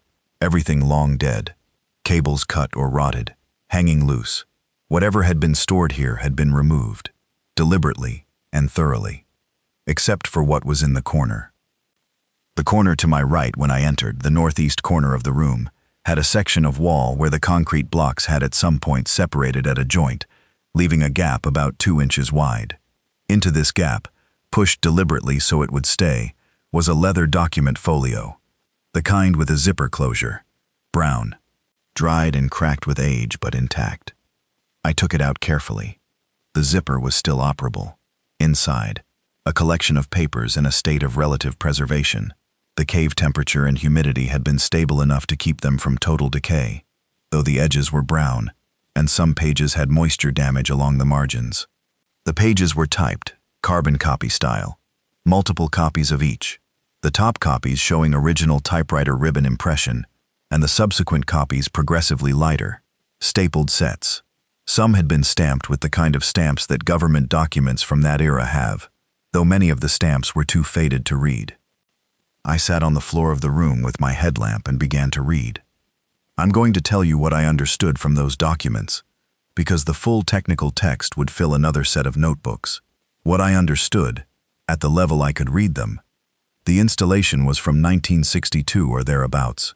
The dates on the visible documents ranged from 1961 to 1963. It had been used for a period of time, and then decommissioned. It was not exactly military. The letterhead that survived on some of the documents showed an agency designation that wasn't one of the standard military branches or intelligence agencies I recognized. Something with the initials CBPR, which I didn't know. The documents referenced studies, monitoring, sample storage. There was a technical vocabulary throughout that was consistent with biology and microbiology, but also had some geological and environmental science terms in it. The thing that caught me, that I read 4 times to make sure I was reading right, was in a document that appeared to be a summary or overview, maybe 15 pages, typed densely, the carbon copy original so the text was clear. Near the middle of this document was a section heading that read, Status of Sample Population and Containment Protocol, Site 7V. The section below described, in bureaucratic language that worked hard to be emotionless, a series of experiments conducted at a facility not named in the document, the primary facility, in which human subjects, referred to as participants, but the language made it clear this was not voluntary, had been exposed to a biological agent recovered from soil samples from a specific geographic location, also not named, referred to only by a coordinate block that I noted down. The agent had been found to cause progressive neurological modification, characterized by loss of inhibitory function, impaired proprioception, and increased aggression response in exposed subjects. Progressive neurological modification, loss of inhibitory function, increased aggression response. I stopped reading for a while. The headlamp lit the cracked concrete ceiling, the drain in the center of the floor, the cut cables on the communications console. Then I kept reading. The document went on to discuss containment failures at the primary facility and subsequent dispersal of a contained population, protocols for managing dispersal events, and long-term projections for surface population contact under various dispersal scenarios. The most alarming projection, labeled Scenario D, described a dispersal event in which the agent reached uncontained urban populations and then propagated through contact transmission. The projection described an acute phase of several weeks, followed by a persistence phase in which affected individuals continued to function in a limited capacity for an indeterminate period. Function in a limited capacity for an indeterminate period. This was a 1962 document, in a hidden room in a cave in Virginia, describing, in the language of bureaucratic Cold War scientific management, something that sounded like what was happening above me right now. There were more pages. I read all of them that were legible. Many weren't. But the picture that assembled from what I could read was this. Someone, 60-some years ago, had found something in soil samples, a biological agent, possibly a fungal or prion-type organism, possibly something entirely outside those categories, and had studied it at a covert facility, and had projected, with apparent confidence, that if it ever escaped containment, it would do exactly what I had been living through for 150-some days. CBPR had apparently been shut down in 1963, the document dated that year being a closure report. The site had been cleared, the materials moved to a secure archive elsewhere. This room had been left sealed, but not empty, because someone had left that document folio in the wall crack. Someone who wanted a record to survive. And the Whitmore data, the USB drive in the dead-end passage upstairs. The note, the drive has the Whitmore data. I didn't know what Whitmore was in the CBPR context, but now I knew there was one. Whatever the people who'd been using this mountain had known, whatever they'd been trying to preserve or protect on that drive, it was connected to this. I sat in that room for a very long time. I came back up the pitch with the leather folio, clipped it to my harness before the ascent, and went up carefully, arm over arm up the rope, 54 degrees and the rope slick with the seeping water from the flood above. Made it to the top. The northwest passage was still dry. Chamber 5, when I checked it with a cautious headlamp sweep through the entrance, had maybe 4 inches of water on the floor now. The rimstone pools completely swamped. The shelf with my cached gear was still above water. Another day of rain at the surface would probably change that. I set up in the northwest passage proper and spent 2 days there while the rain continued to drain out. On the third day, the level in Chamber 5 had dropped to 2 inches and was clearly falling. On the 5th day, it was dry enough to reoccupy. The floor had a fresh deposit of mud silt over everything, and the crack in the east wall was still seeping slightly, which was a new persistent feature I made a note about as a structural risk going forward. But the chamber was mine again, and it was still mine alone. I put the leather folio on the flowstone shelf next to my food stores, and didn't open it again for several days. Not because I didn't want to, because I needed to think about what to do with what I now knew, and I'd found over 5 months that the thinking I did in active motion was sharper than the thinking I did sitting still.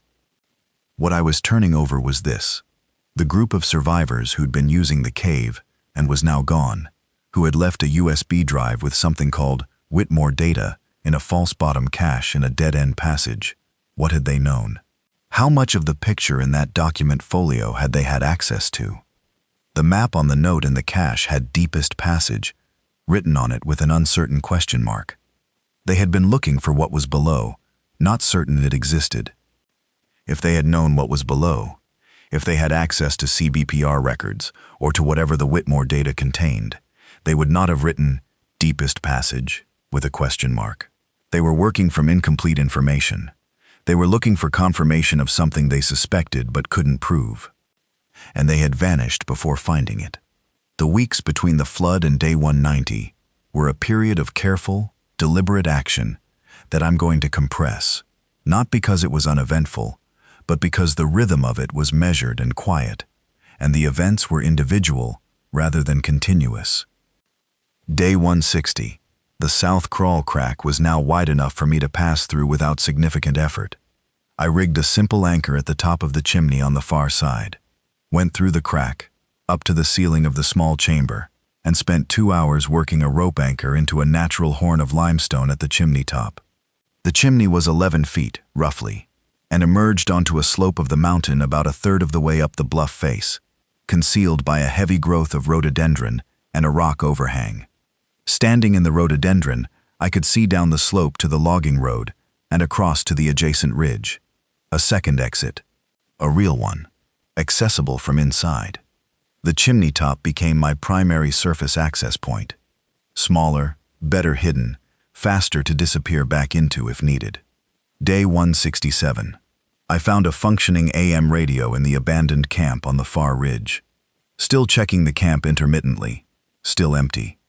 The radio was a hand-crank emergency model, in a waterproof bag under the overhang where the equipment was stored. I took it and felt bad about it for exactly 24 hours, and then told myself that people who had been gone for 40-plus days and had not collected their cached data were probably not coming back. The hand-crank radio changed my information picture. Not immediately. It took several days of trying different bands and times before I found anything that wasn't static. But on day 169, I found a digital station, a very weak NOAA weather radio signal out of somewhere. And on day 172, I found something more significant, a shortwave signal, broadcasting in English, that gave a call sign and a general location, the Piedmont Safety Network, broadcasting from somewhere in the Virginia Piedmont, 200 miles east. The Piedmont Safety Network broadcast for 1 hour twice a day. It gave information about conditions in various parts of the state, road status, confirmed locations of what it called clearance zones, updates on what it called the migration, the movement of infected populations, which apparently moved in seasonal patterns, somewhat related to warmth and food, moving toward populated areas in cycles that the network had been tracking. It spoke of established survivor communities in several locations. It spoke of a larger coordination effort, multiple networks linking up, a genuine, if fragile infrastructure beginning to form. The world below had not ended. It had contracted and changed and lost most of what it was, but it had not ended. I sat with the hand-crank radio in the rhododendron above my chimney exit and listened to the Piedmont Safety Network for the full hour on day 172, and then I listened to it twice a day for the next 28 days. Understanding what the world looked like now. Building a current picture from pieces, the way you build a geological map from sample points and inference. What the picture looked like. The initial outbreak phase, the chaotic first weeks I'd spent underground while everything went to pieces above, had resolved into a stabilized, if terrible, new normal. Major urban areas were largely unnavigable, avoided by surviving human populations who'd clustered into smaller, rurally located communities. These communities had varying levels of organization.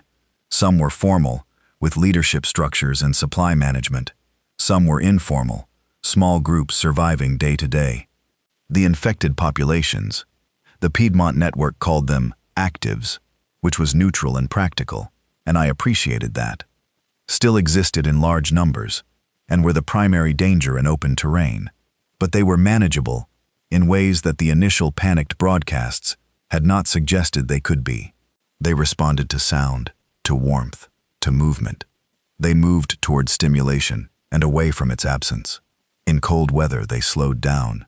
In still, dark, quiet conditions, they were essentially dormant. The Piedmont Network provided tactical guidance on this, based on accumulated community experience.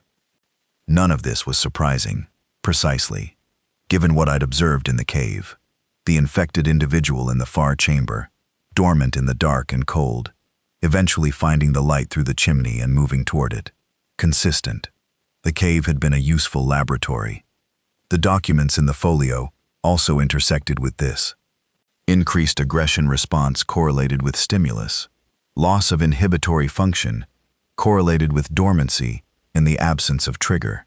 The 1962 CBPR scientists had described a specific behavior pattern that the Piedmont Network was now providing operational guidance on from 60 years later, not knowing why the pattern existed, but documenting it accurately.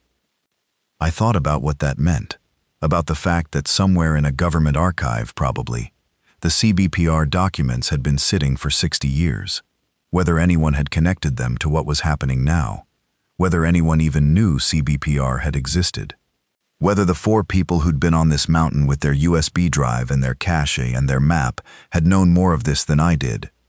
Day 190. I went back to the lower vault and the east passage and the steel door room, this time with more time and more purpose. I had been thinking about the USB drive in the dead-end passage, the Whitmore data, for 40-some days since finding the folio. On day 190, I went and got it. I opened the tin box, took the drive, replaced everything else as I'd found it. The drive was a standard USB-A drive in a waterproof case of its own, a small orange plastic tube with a threaded cap. Clearly someone had been careful with it. The contents were presumably data files. I had no device to read them on. But I now had the drive, which meant if I ever found a working device, I had the data. I put it in the waterproof document bag with the folio papers and sealed it. And then I went back down to the lower vault and into the east passage and through the steel door, and I did something I'd been thinking about doing for 5 weeks. On the walls of the cleared-out room, past the communication console, past the empty shelving, I found what I was looking for on the second inspection that I'd missed on the first. A small panel set flush with the concrete wall, painted the same gray-green as everything else. A circuit panel, the old style. Inside it, when I pried it open, wiring that was largely decayed, but at the bottom of the panel, bolted to a metal shelf and connected to a battery terminal, a dry cell battery array. Very old batteries, the zinc carbon type from the early 60s, long dead of course. But the wiring connected to a system, and the system connected to something above my head. I followed the conduit. It ran along the wall, up through the concrete ceiling through a metal sleeve, and presumably connected to something on the surface above, probably an antenna or sensor of some kind, the kind of monitoring infrastructure that a covert site would have embedded in the surrounding landscape. This was not useful to me practically.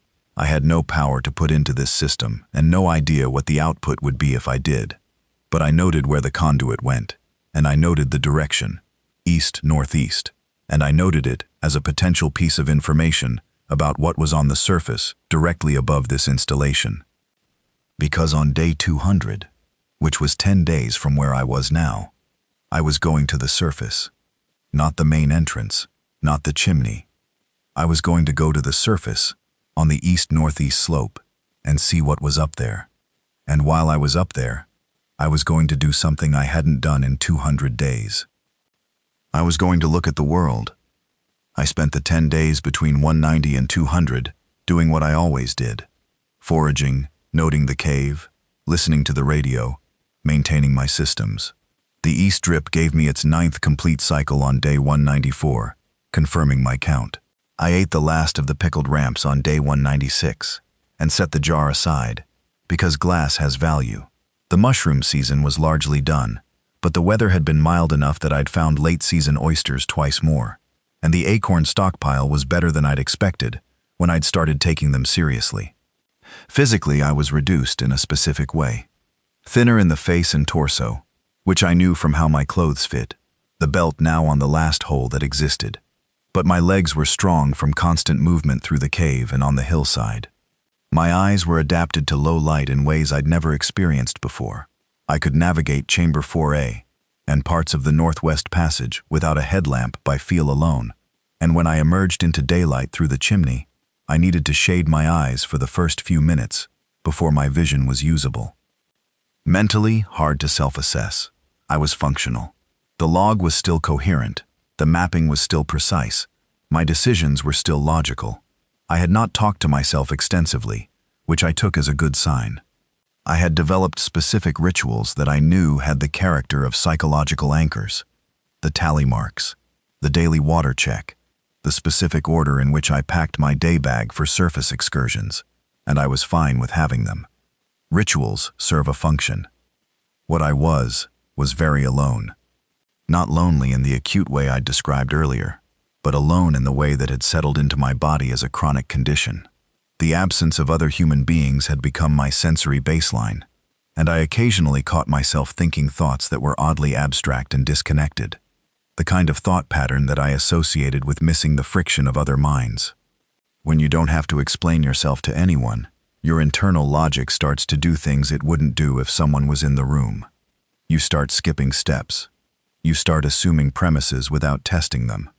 On day 198, trying to explain to my log why I was going to the surface on day 200, I realized I couldn't easily account for why that specific day. I just felt it was right. I'd chosen it arbitrarily, and then built a rationale around it. Which is fine. Humans do this. But I made a note to track that tendency.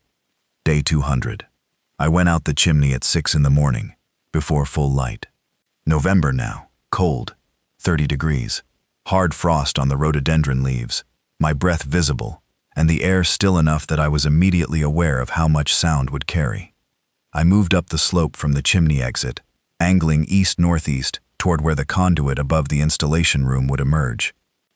The slope was familiar up to a point. I'd foraged this section of hillside regularly.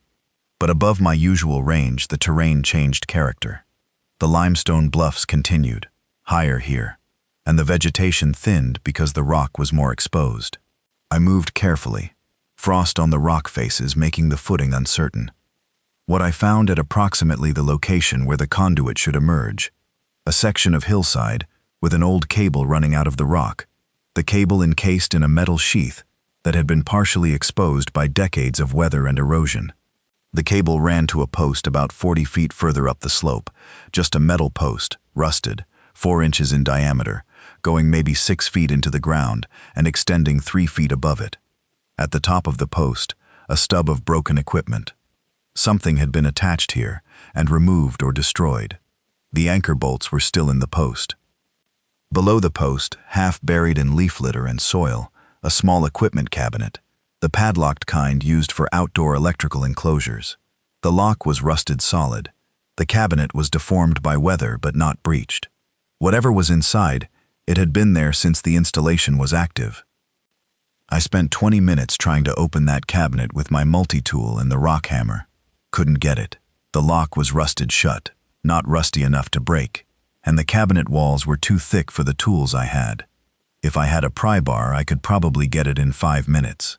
I filed that as unfinished business and moved on. Because here was the thing.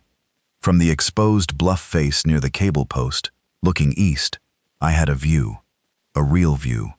Not the limited sight lines from my rhododendron-covered chimney exit, not the angled perspective from my observation ledge. A real, open sight line to the valley and beyond. Maybe 6 miles of visible distance to the east and northeast. The mountain landscape rolling out under a clear, cold November morning. I stood there and looked at the world. It looked like the world, mostly. The hills and ridges, and the flat agricultural sections in the valley.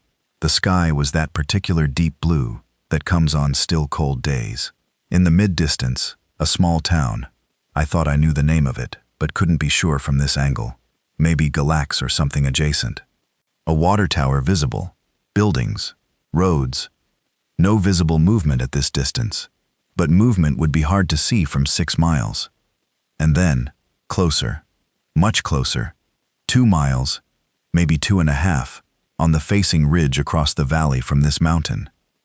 Lights, not fires, electric lights, a cluster of them, clearly artificial, in a section of the facing ridge that appeared to have structures on it. A farmstead maybe, or a compound of some kind. Even in the growing morning light, the artificial lights were distinct. Someone had power over there. Not just a generator running for a few hours. These lights had a steady quality that suggested something more managed. And from the direction of those lights, a sound that the still morning was carrying clearly enough to be unmistakable. A radio tower. I couldn't see it at first. Then I could. A thin vertical structure on the ridgeline, with what might have been a small antenna array at the top. Could have been a dead cell tower. Could have been an active radio installation. I looked at it for a long time. I turned on the hand crank radio, antenna fully extended, and scanned. Found the Piedmont safety network on the frequency I knew. And then, below that, on a frequency I hadn't tried before. A different signal. Local. Close. A man's voice, giving a weather report. The voice said a location I recognized. It named this county, and it named a landmark I knew. A fire lookout tower that I'd seen on the survey maps. On the facing ridge. That was where the lights were. That was where the tower was. The Piedmont Safety Network, or something affiliated with it, was broadcasting from 2 miles away. I stood on the hillside in 30-degree air, with frost on my coat, and looked at the lights on the facing ridge, and listened to a man giving a weather report, and felt something I hadn't felt in 200 days. The specific feeling of having a choice, a real choice, not just the daily management of survival, but a choice that changed the shape of things. I could go across to that ridge. It was a day's walk, maybe 2 in the terrain, through the valley between. The valley had risks I couldn't fully assess from here. I didn't know what the current infected population looked like in the flat sections, whether the roads were passable or the fields were safe to cross. But the Piedmont network had been broadcasting operational guidance for survivors moving through terrain. I had listened to 40 days of it. I knew what they said to watch for and how to move in the open. Or I could go back into the cave. I thought about both options with the specific quality of thought I'd developed over 200 days, stripped down, unsentimental, looking at the actual facts rather than the emotional coloring around them. The cave secure, known, mine. Resources understood and manageable. Risk profile clear. The flood had shown the first structural vulnerability, but I'd learned from it. I could stay here for months more, possibly much longer. The compound on the facing ridge, unknown people, unknown organization, unknown rules. Carrying with me the document folio, the USB drive, the information from the CBPR room that I had no idea if anyone else knew about. Being unknown myself, coming out of a mountain after 200 days, alone, holding documents from a 1962 covert installation. What they would see, a skinny, weather-beaten man in worn field clothes coming out of the woods with a leather folio and a USB drive, and a story that would probably sound insane. What I had that they might want, the location of the lower vault, the east passage, the installation room, the documents, and 200 days of careful observation about how the infected behave in confined dark spaces. That last one was the most practically useful. That last one was something the Piedmont network was gathering from survivors and broadcasting back. I'd heard them solicit reports, heard them compile information. They were building a picture. I had a piece of the picture that might matter. I made a list, an actual list, on the back of a survey notebook page, standing on the bluff face with a pen in my cold hand.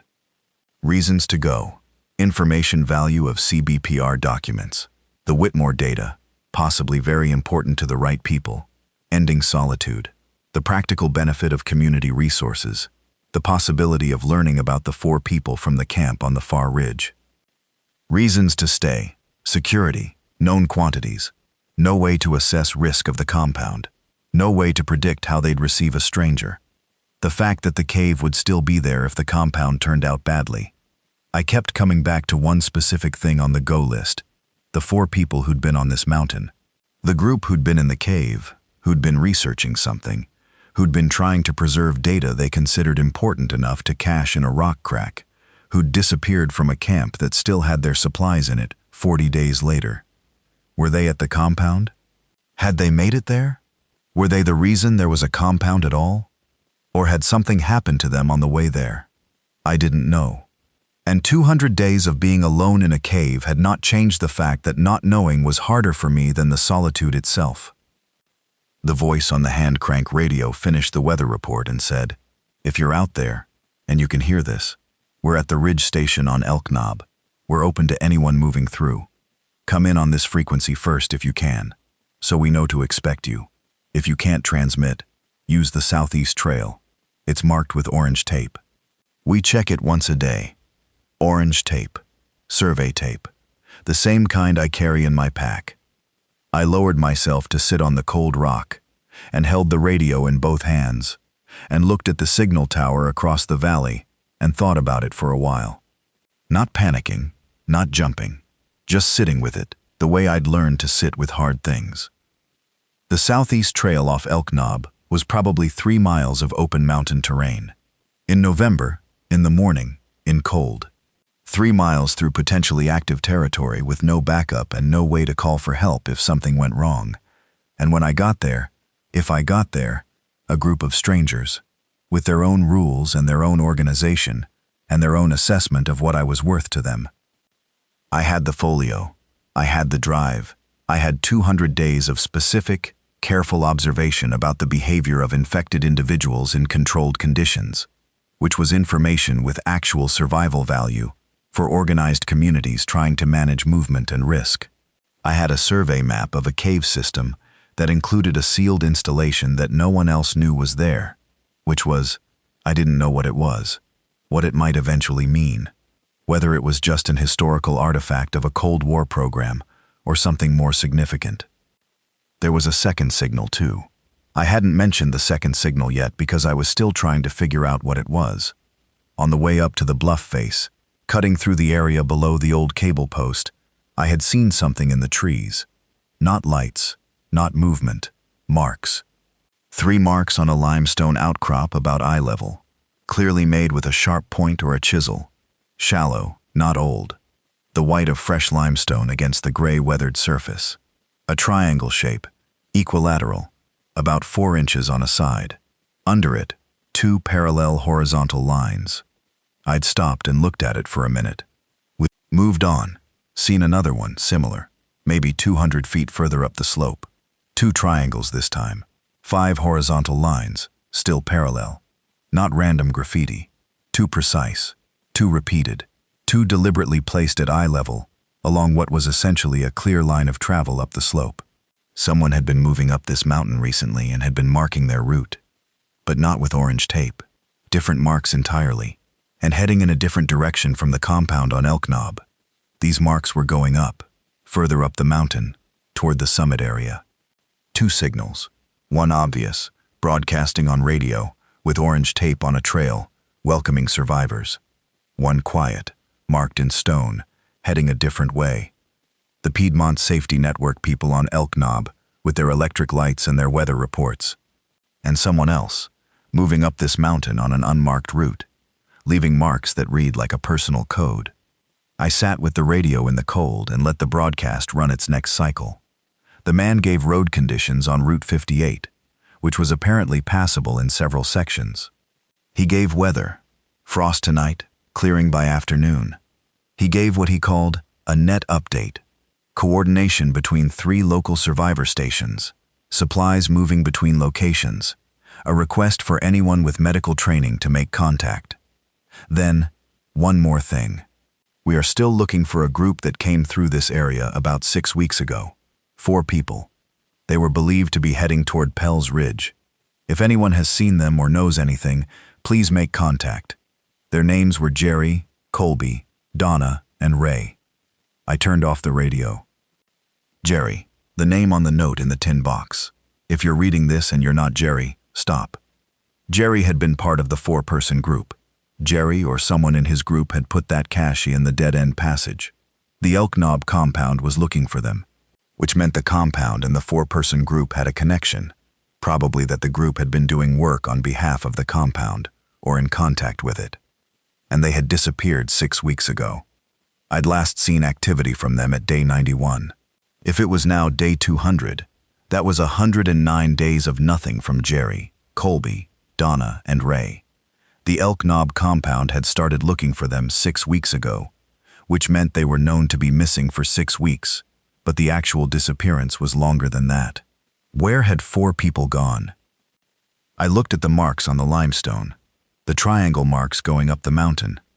Had one of the 4 been leaving marks? Someone who'd separated from the group, was still alive, was making their way along the mountain in a route marked with a personal system rather than the orange tape of the Elk Knob compound? Or was someone else entirely on this mountain, leaving marks that had nothing to do with Jerry and his group? I stood up, pocketed the radio, shouldered my pack, and started up the slope toward the marks.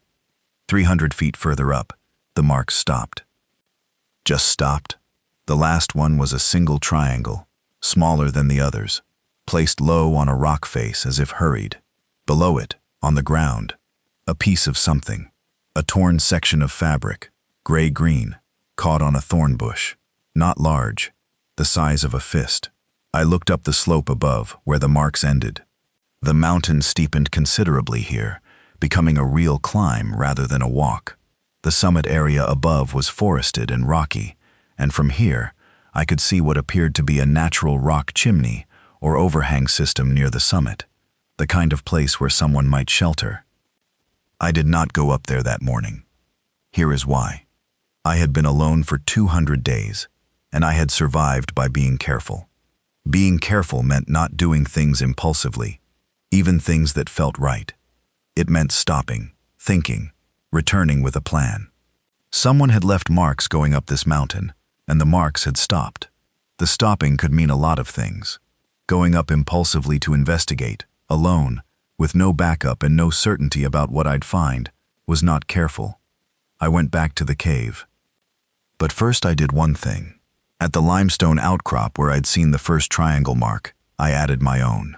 Not a triangle, a circle, a survey datum symbol, the kind I'd been making on cave walls for months. Small, clean, at eye level. Whoever was leaving triangles would see a circle. If they were someone who knew survey marks, they'd know what it meant. If they were someone who'd been using this mountain for research or data collection, they'd know what a survey datum symbol looked like.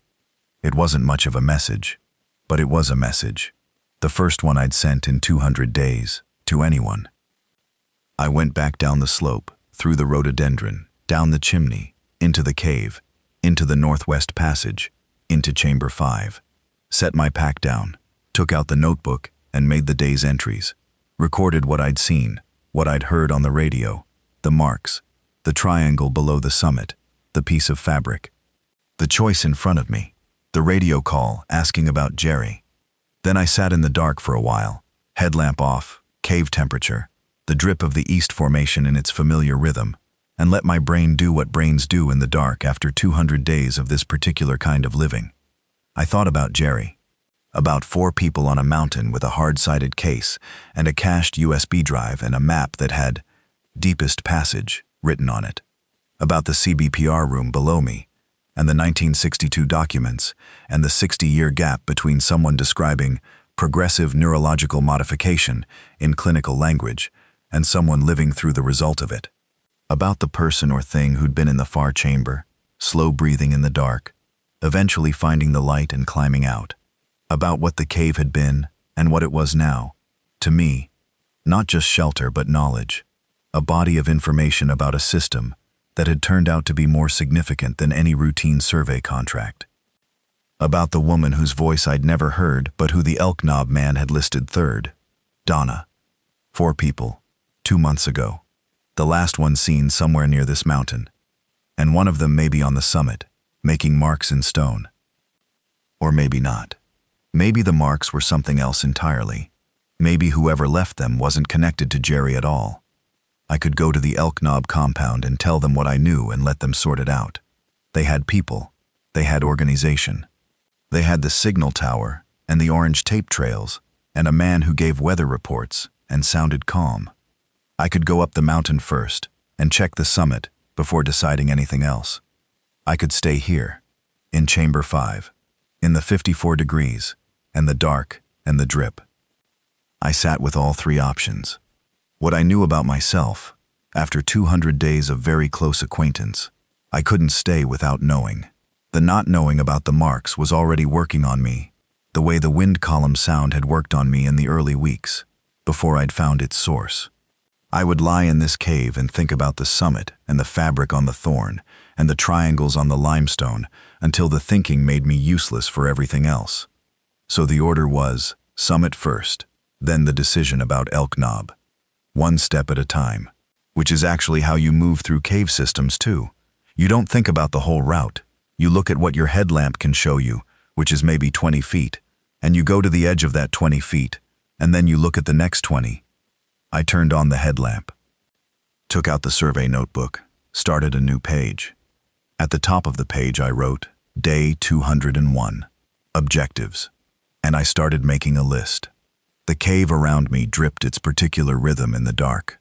The rock held its 54 degrees.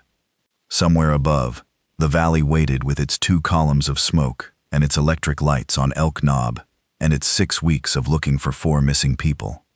And somewhere on the summit of this mountain, if my reading of the marks was right, someone had stopped making triangles. I had been careful for 200 days. I was good at being careful. I could do the next part carefully too. That's what I told myself, at least. Sitting in chamber 5 with a fresh notebook page and a headlamp, and 200 days of surviving a thing that most people probably hadn't survived. I wrote the first item on the list. Check the summit. And then I sat there for a while longer, in the dark, listening to the cave breathe around me, before I reached up and turned the headlamp off again and lay back on the pad and stared at nothing. Tomorrow. Day 201. I was up before first light, which in November at this latitude was about 6:45.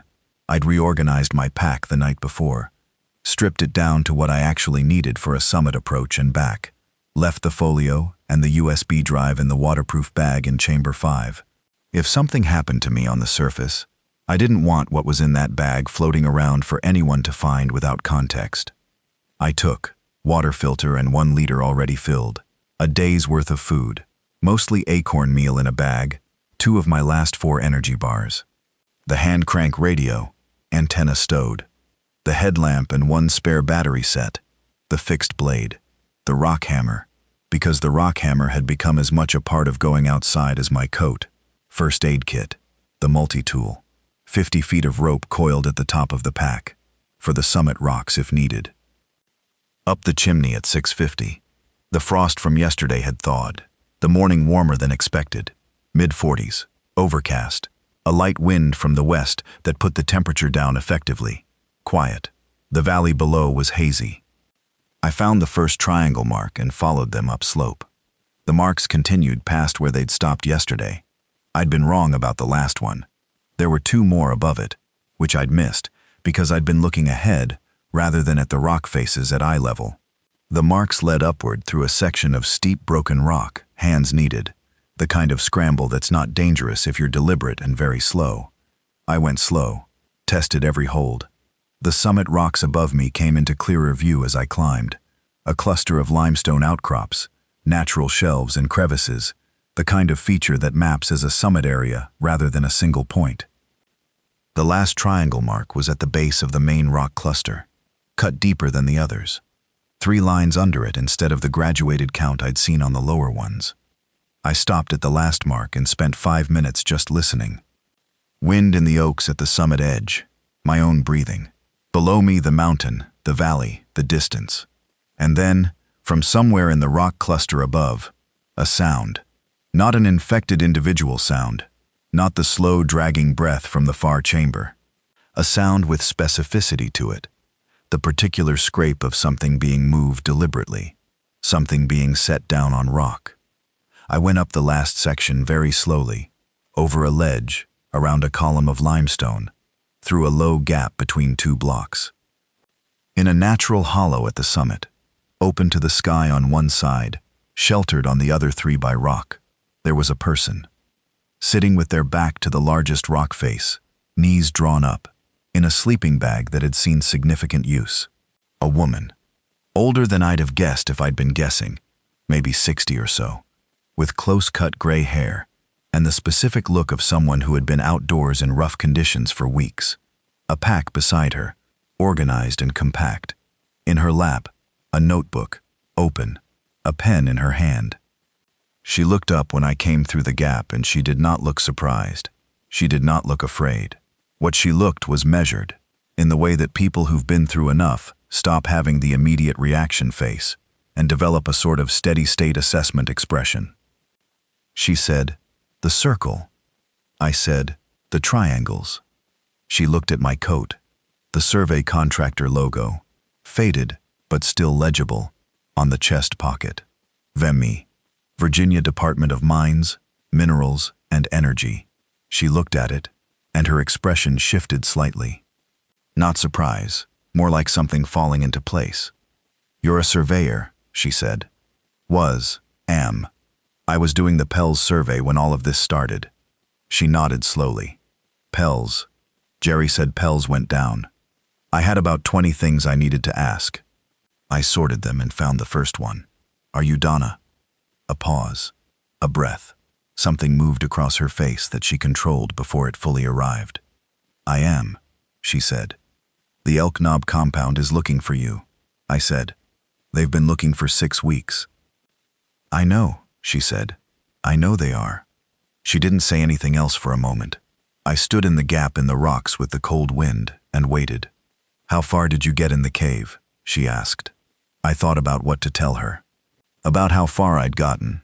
About the lower pitch and the lower vault, and the east passage, and the steel door, and the document folio, and the CBPR report, and what progressive neurological modification meant in the language of 1962, and what it meant in the language of right now. About the USB drive in the waterproof bag in Chamber 5 with her name on it. Or not her name, Jerry's name, the Whitmore data. I got down to the lower level, I said, below the pitch. The expression moved across her face again, and this time she let it arrive. Something between relief and grief, and I couldn't tell you which one was larger. She looked at the notebook in her lap for a moment, then she looked back at me. Then you found the room, she said. Yes. Was there a folio? She asked. A leather document case in the wall crack? Yes. She was very still. Did you read it? Most of what was legible. She closed the notebook, set it on the rock beside her. The wind pulled at the corners of the sleeping bag, and she gathered it closer. Sit down, she said. This is going to take a while. I sat down on the cold rock across from her, with the valley spread out below, and the wind coming steady from the west, and 201 days of solitude between us and whatever came next. Her voice, when she started talking, had the same quality as mine had gotten, I imagined. Careful and direct, the social softening worn off, just the shape of things said plainly. Whitmore, she said, was a project, a continuation project, not from the 60s, from now. From 12 years ago, someone found the original CBPR work in a decommissioned archive, started asking the wrong questions or the right ones, depending on your perspective, and then spent a decade quietly doing what CBPR had done, only with better tools and a much better understanding of what they had. She paused, looked at me to see if I was following. I was following. The drive, I said, the Whitmore data on the drive. She nodded. Everything Jerry and I managed to document before we had to run. Names, locations, the full paper trail connecting the original CBPR project to the Whitmore continuation, connecting the continuation to what started all of this. I heard what she was saying. I heard it and sat with it and looked at the hazy valley below and the distant smoke columns and the lights on Elk Knob. It wasn't an accident, I said. It wasn't a question. I'd been sitting with the CBPR documents for 40 days, and the shape of what they described. A contained agent, escaped, dispersed into urban populations in exactly the pattern Scenario D had predicted, had been sitting in my chest like a stone. Things with documents and procedures and projected scenarios don't feel accidental, but you hope. We don't know if it was intentional, Donna said. That's the honest answer. It could have been a containment failure, the same as the original one they documented in the 60s. The Whitmore continuation was not. They weren't trying to release it. They were studying it, but studying it in conditions that were inadequate. And they knew the conditions were inadequate. That's what the data shows. They knew, and they continued anyway. The wind. The valley below. 2 columns of smoke that meant people were still alive down there. I've been living in the cave for 200 days, I said. I know, Donna said. The survey marks on the lower passages. Jerry found your camp, the chamber with the rimstone pools. Didn't find you, but you'd been there. Your survey setup was there. He thought you'd left. I was in the passage, I said, listening. She looked at me for a moment. That makes sense, she said. Not judgment, just, that makes sense. Where are the others? I asked. Jerry. Colby and Ray. The expression again. The one she was controlling. Colby and Ray went back to Elk Knob about a month before things went badly. They were the ones who established contact with the compound. The Piedmont network was just starting then. Jerry and I stayed on the mountain. She paused. Jerry went into the lower section of the cave. The pitch. 3 weeks ago. 3 weeks. 40-some days since I'd last seen anyone in the cave. Then 3 weeks since Jerry had gone into the lower level. He didn't come back, I said. He didn't come back, she said. We sat with that. I've been in the lower level, I said carefully. The chamber below the pitch. The passage is east. I didn't find anyone. She looked at me steadily. There's another route down, isn't there? There has to be. If the site was operational, they needed access that wasn't through a cave system. I thought about the conduit, the cable post on the bluff face, the locked cabinet. I think so, I said. I haven't found it yet, but I think there's a shaft access somewhere on the east slope. She was quiet for a moment. We came to this mountain because of the CBPR coordinates in the original documents. The sampling location, the soil samples that first identified the agent, was in this county. The coordinates were in the folio, this specific mountain. The sampling location, the source, the thing they'd found in the soil 60 years ago that had eventually become this. I looked at the summit rock around me, the limestone, the mountain I'd been living inside for 200 days. The site is the mountain, I said. The site is the mountain, she said, or under it, the original sampling location. We looked at each other across the cold summit hollow. The Elk Knob compound, I said. Colby and Ray, do they know what the data is? They know it exists. They don't have it. We left it in the cave because it was the safest place we had for it. She looked at the valley, the compound direction. The compound is good people. They don't know about Whitmore. They've been trying to understand the outbreak from the inside out. Operational survival, behavioral patterns, population management. They don't know there might be documentation about the origin. If they had the documentation, and the right people saw it, she said, and those people made the right choices about what to do with it, then maybe something becomes possible. A treatment, eventually, an understanding, an accountability. She stopped. Maybe. I don't know. I'm a researcher, not a physician, not a policy person. What I know is what the data says, and what the data says is that this was knowable and wasn't prevented. What that means for what comes next. She spread her hands. That's above what I can tell you. The wind picked up slightly. On Elk Knob across the valley, the lights were steady, the signal tower antenna catching the morning light. I thought about the decision I'd been sitting with all yesterday. Compound or cave? Compound or cave? And now here was a third thing. This woman on the summit, with her notebook and her controlled grief and a USB drive in a waterproof bag in my cave. We should go in, I said, to Elk Knob, with the data and the folio both. She looked at me. That's your decision to make. It's your cave, your data now, I'd say. It was never my data. I just found it. Everything in the cave is yours, she said. 200 days.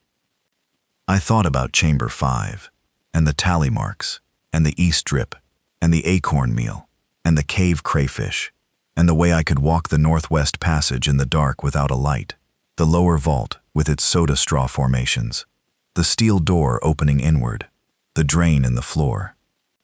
I need to find out what happened to Jerry, I said. She was very still for a moment. Yes, she said. Before we go to Elk Knob, I need to go back into the lower level and find what I missed. She looked at me for a long time. Then she looked down at the notebook in her lap and opened it again, to a page with diagrams on it. I've been mapping what I could see from above, she said.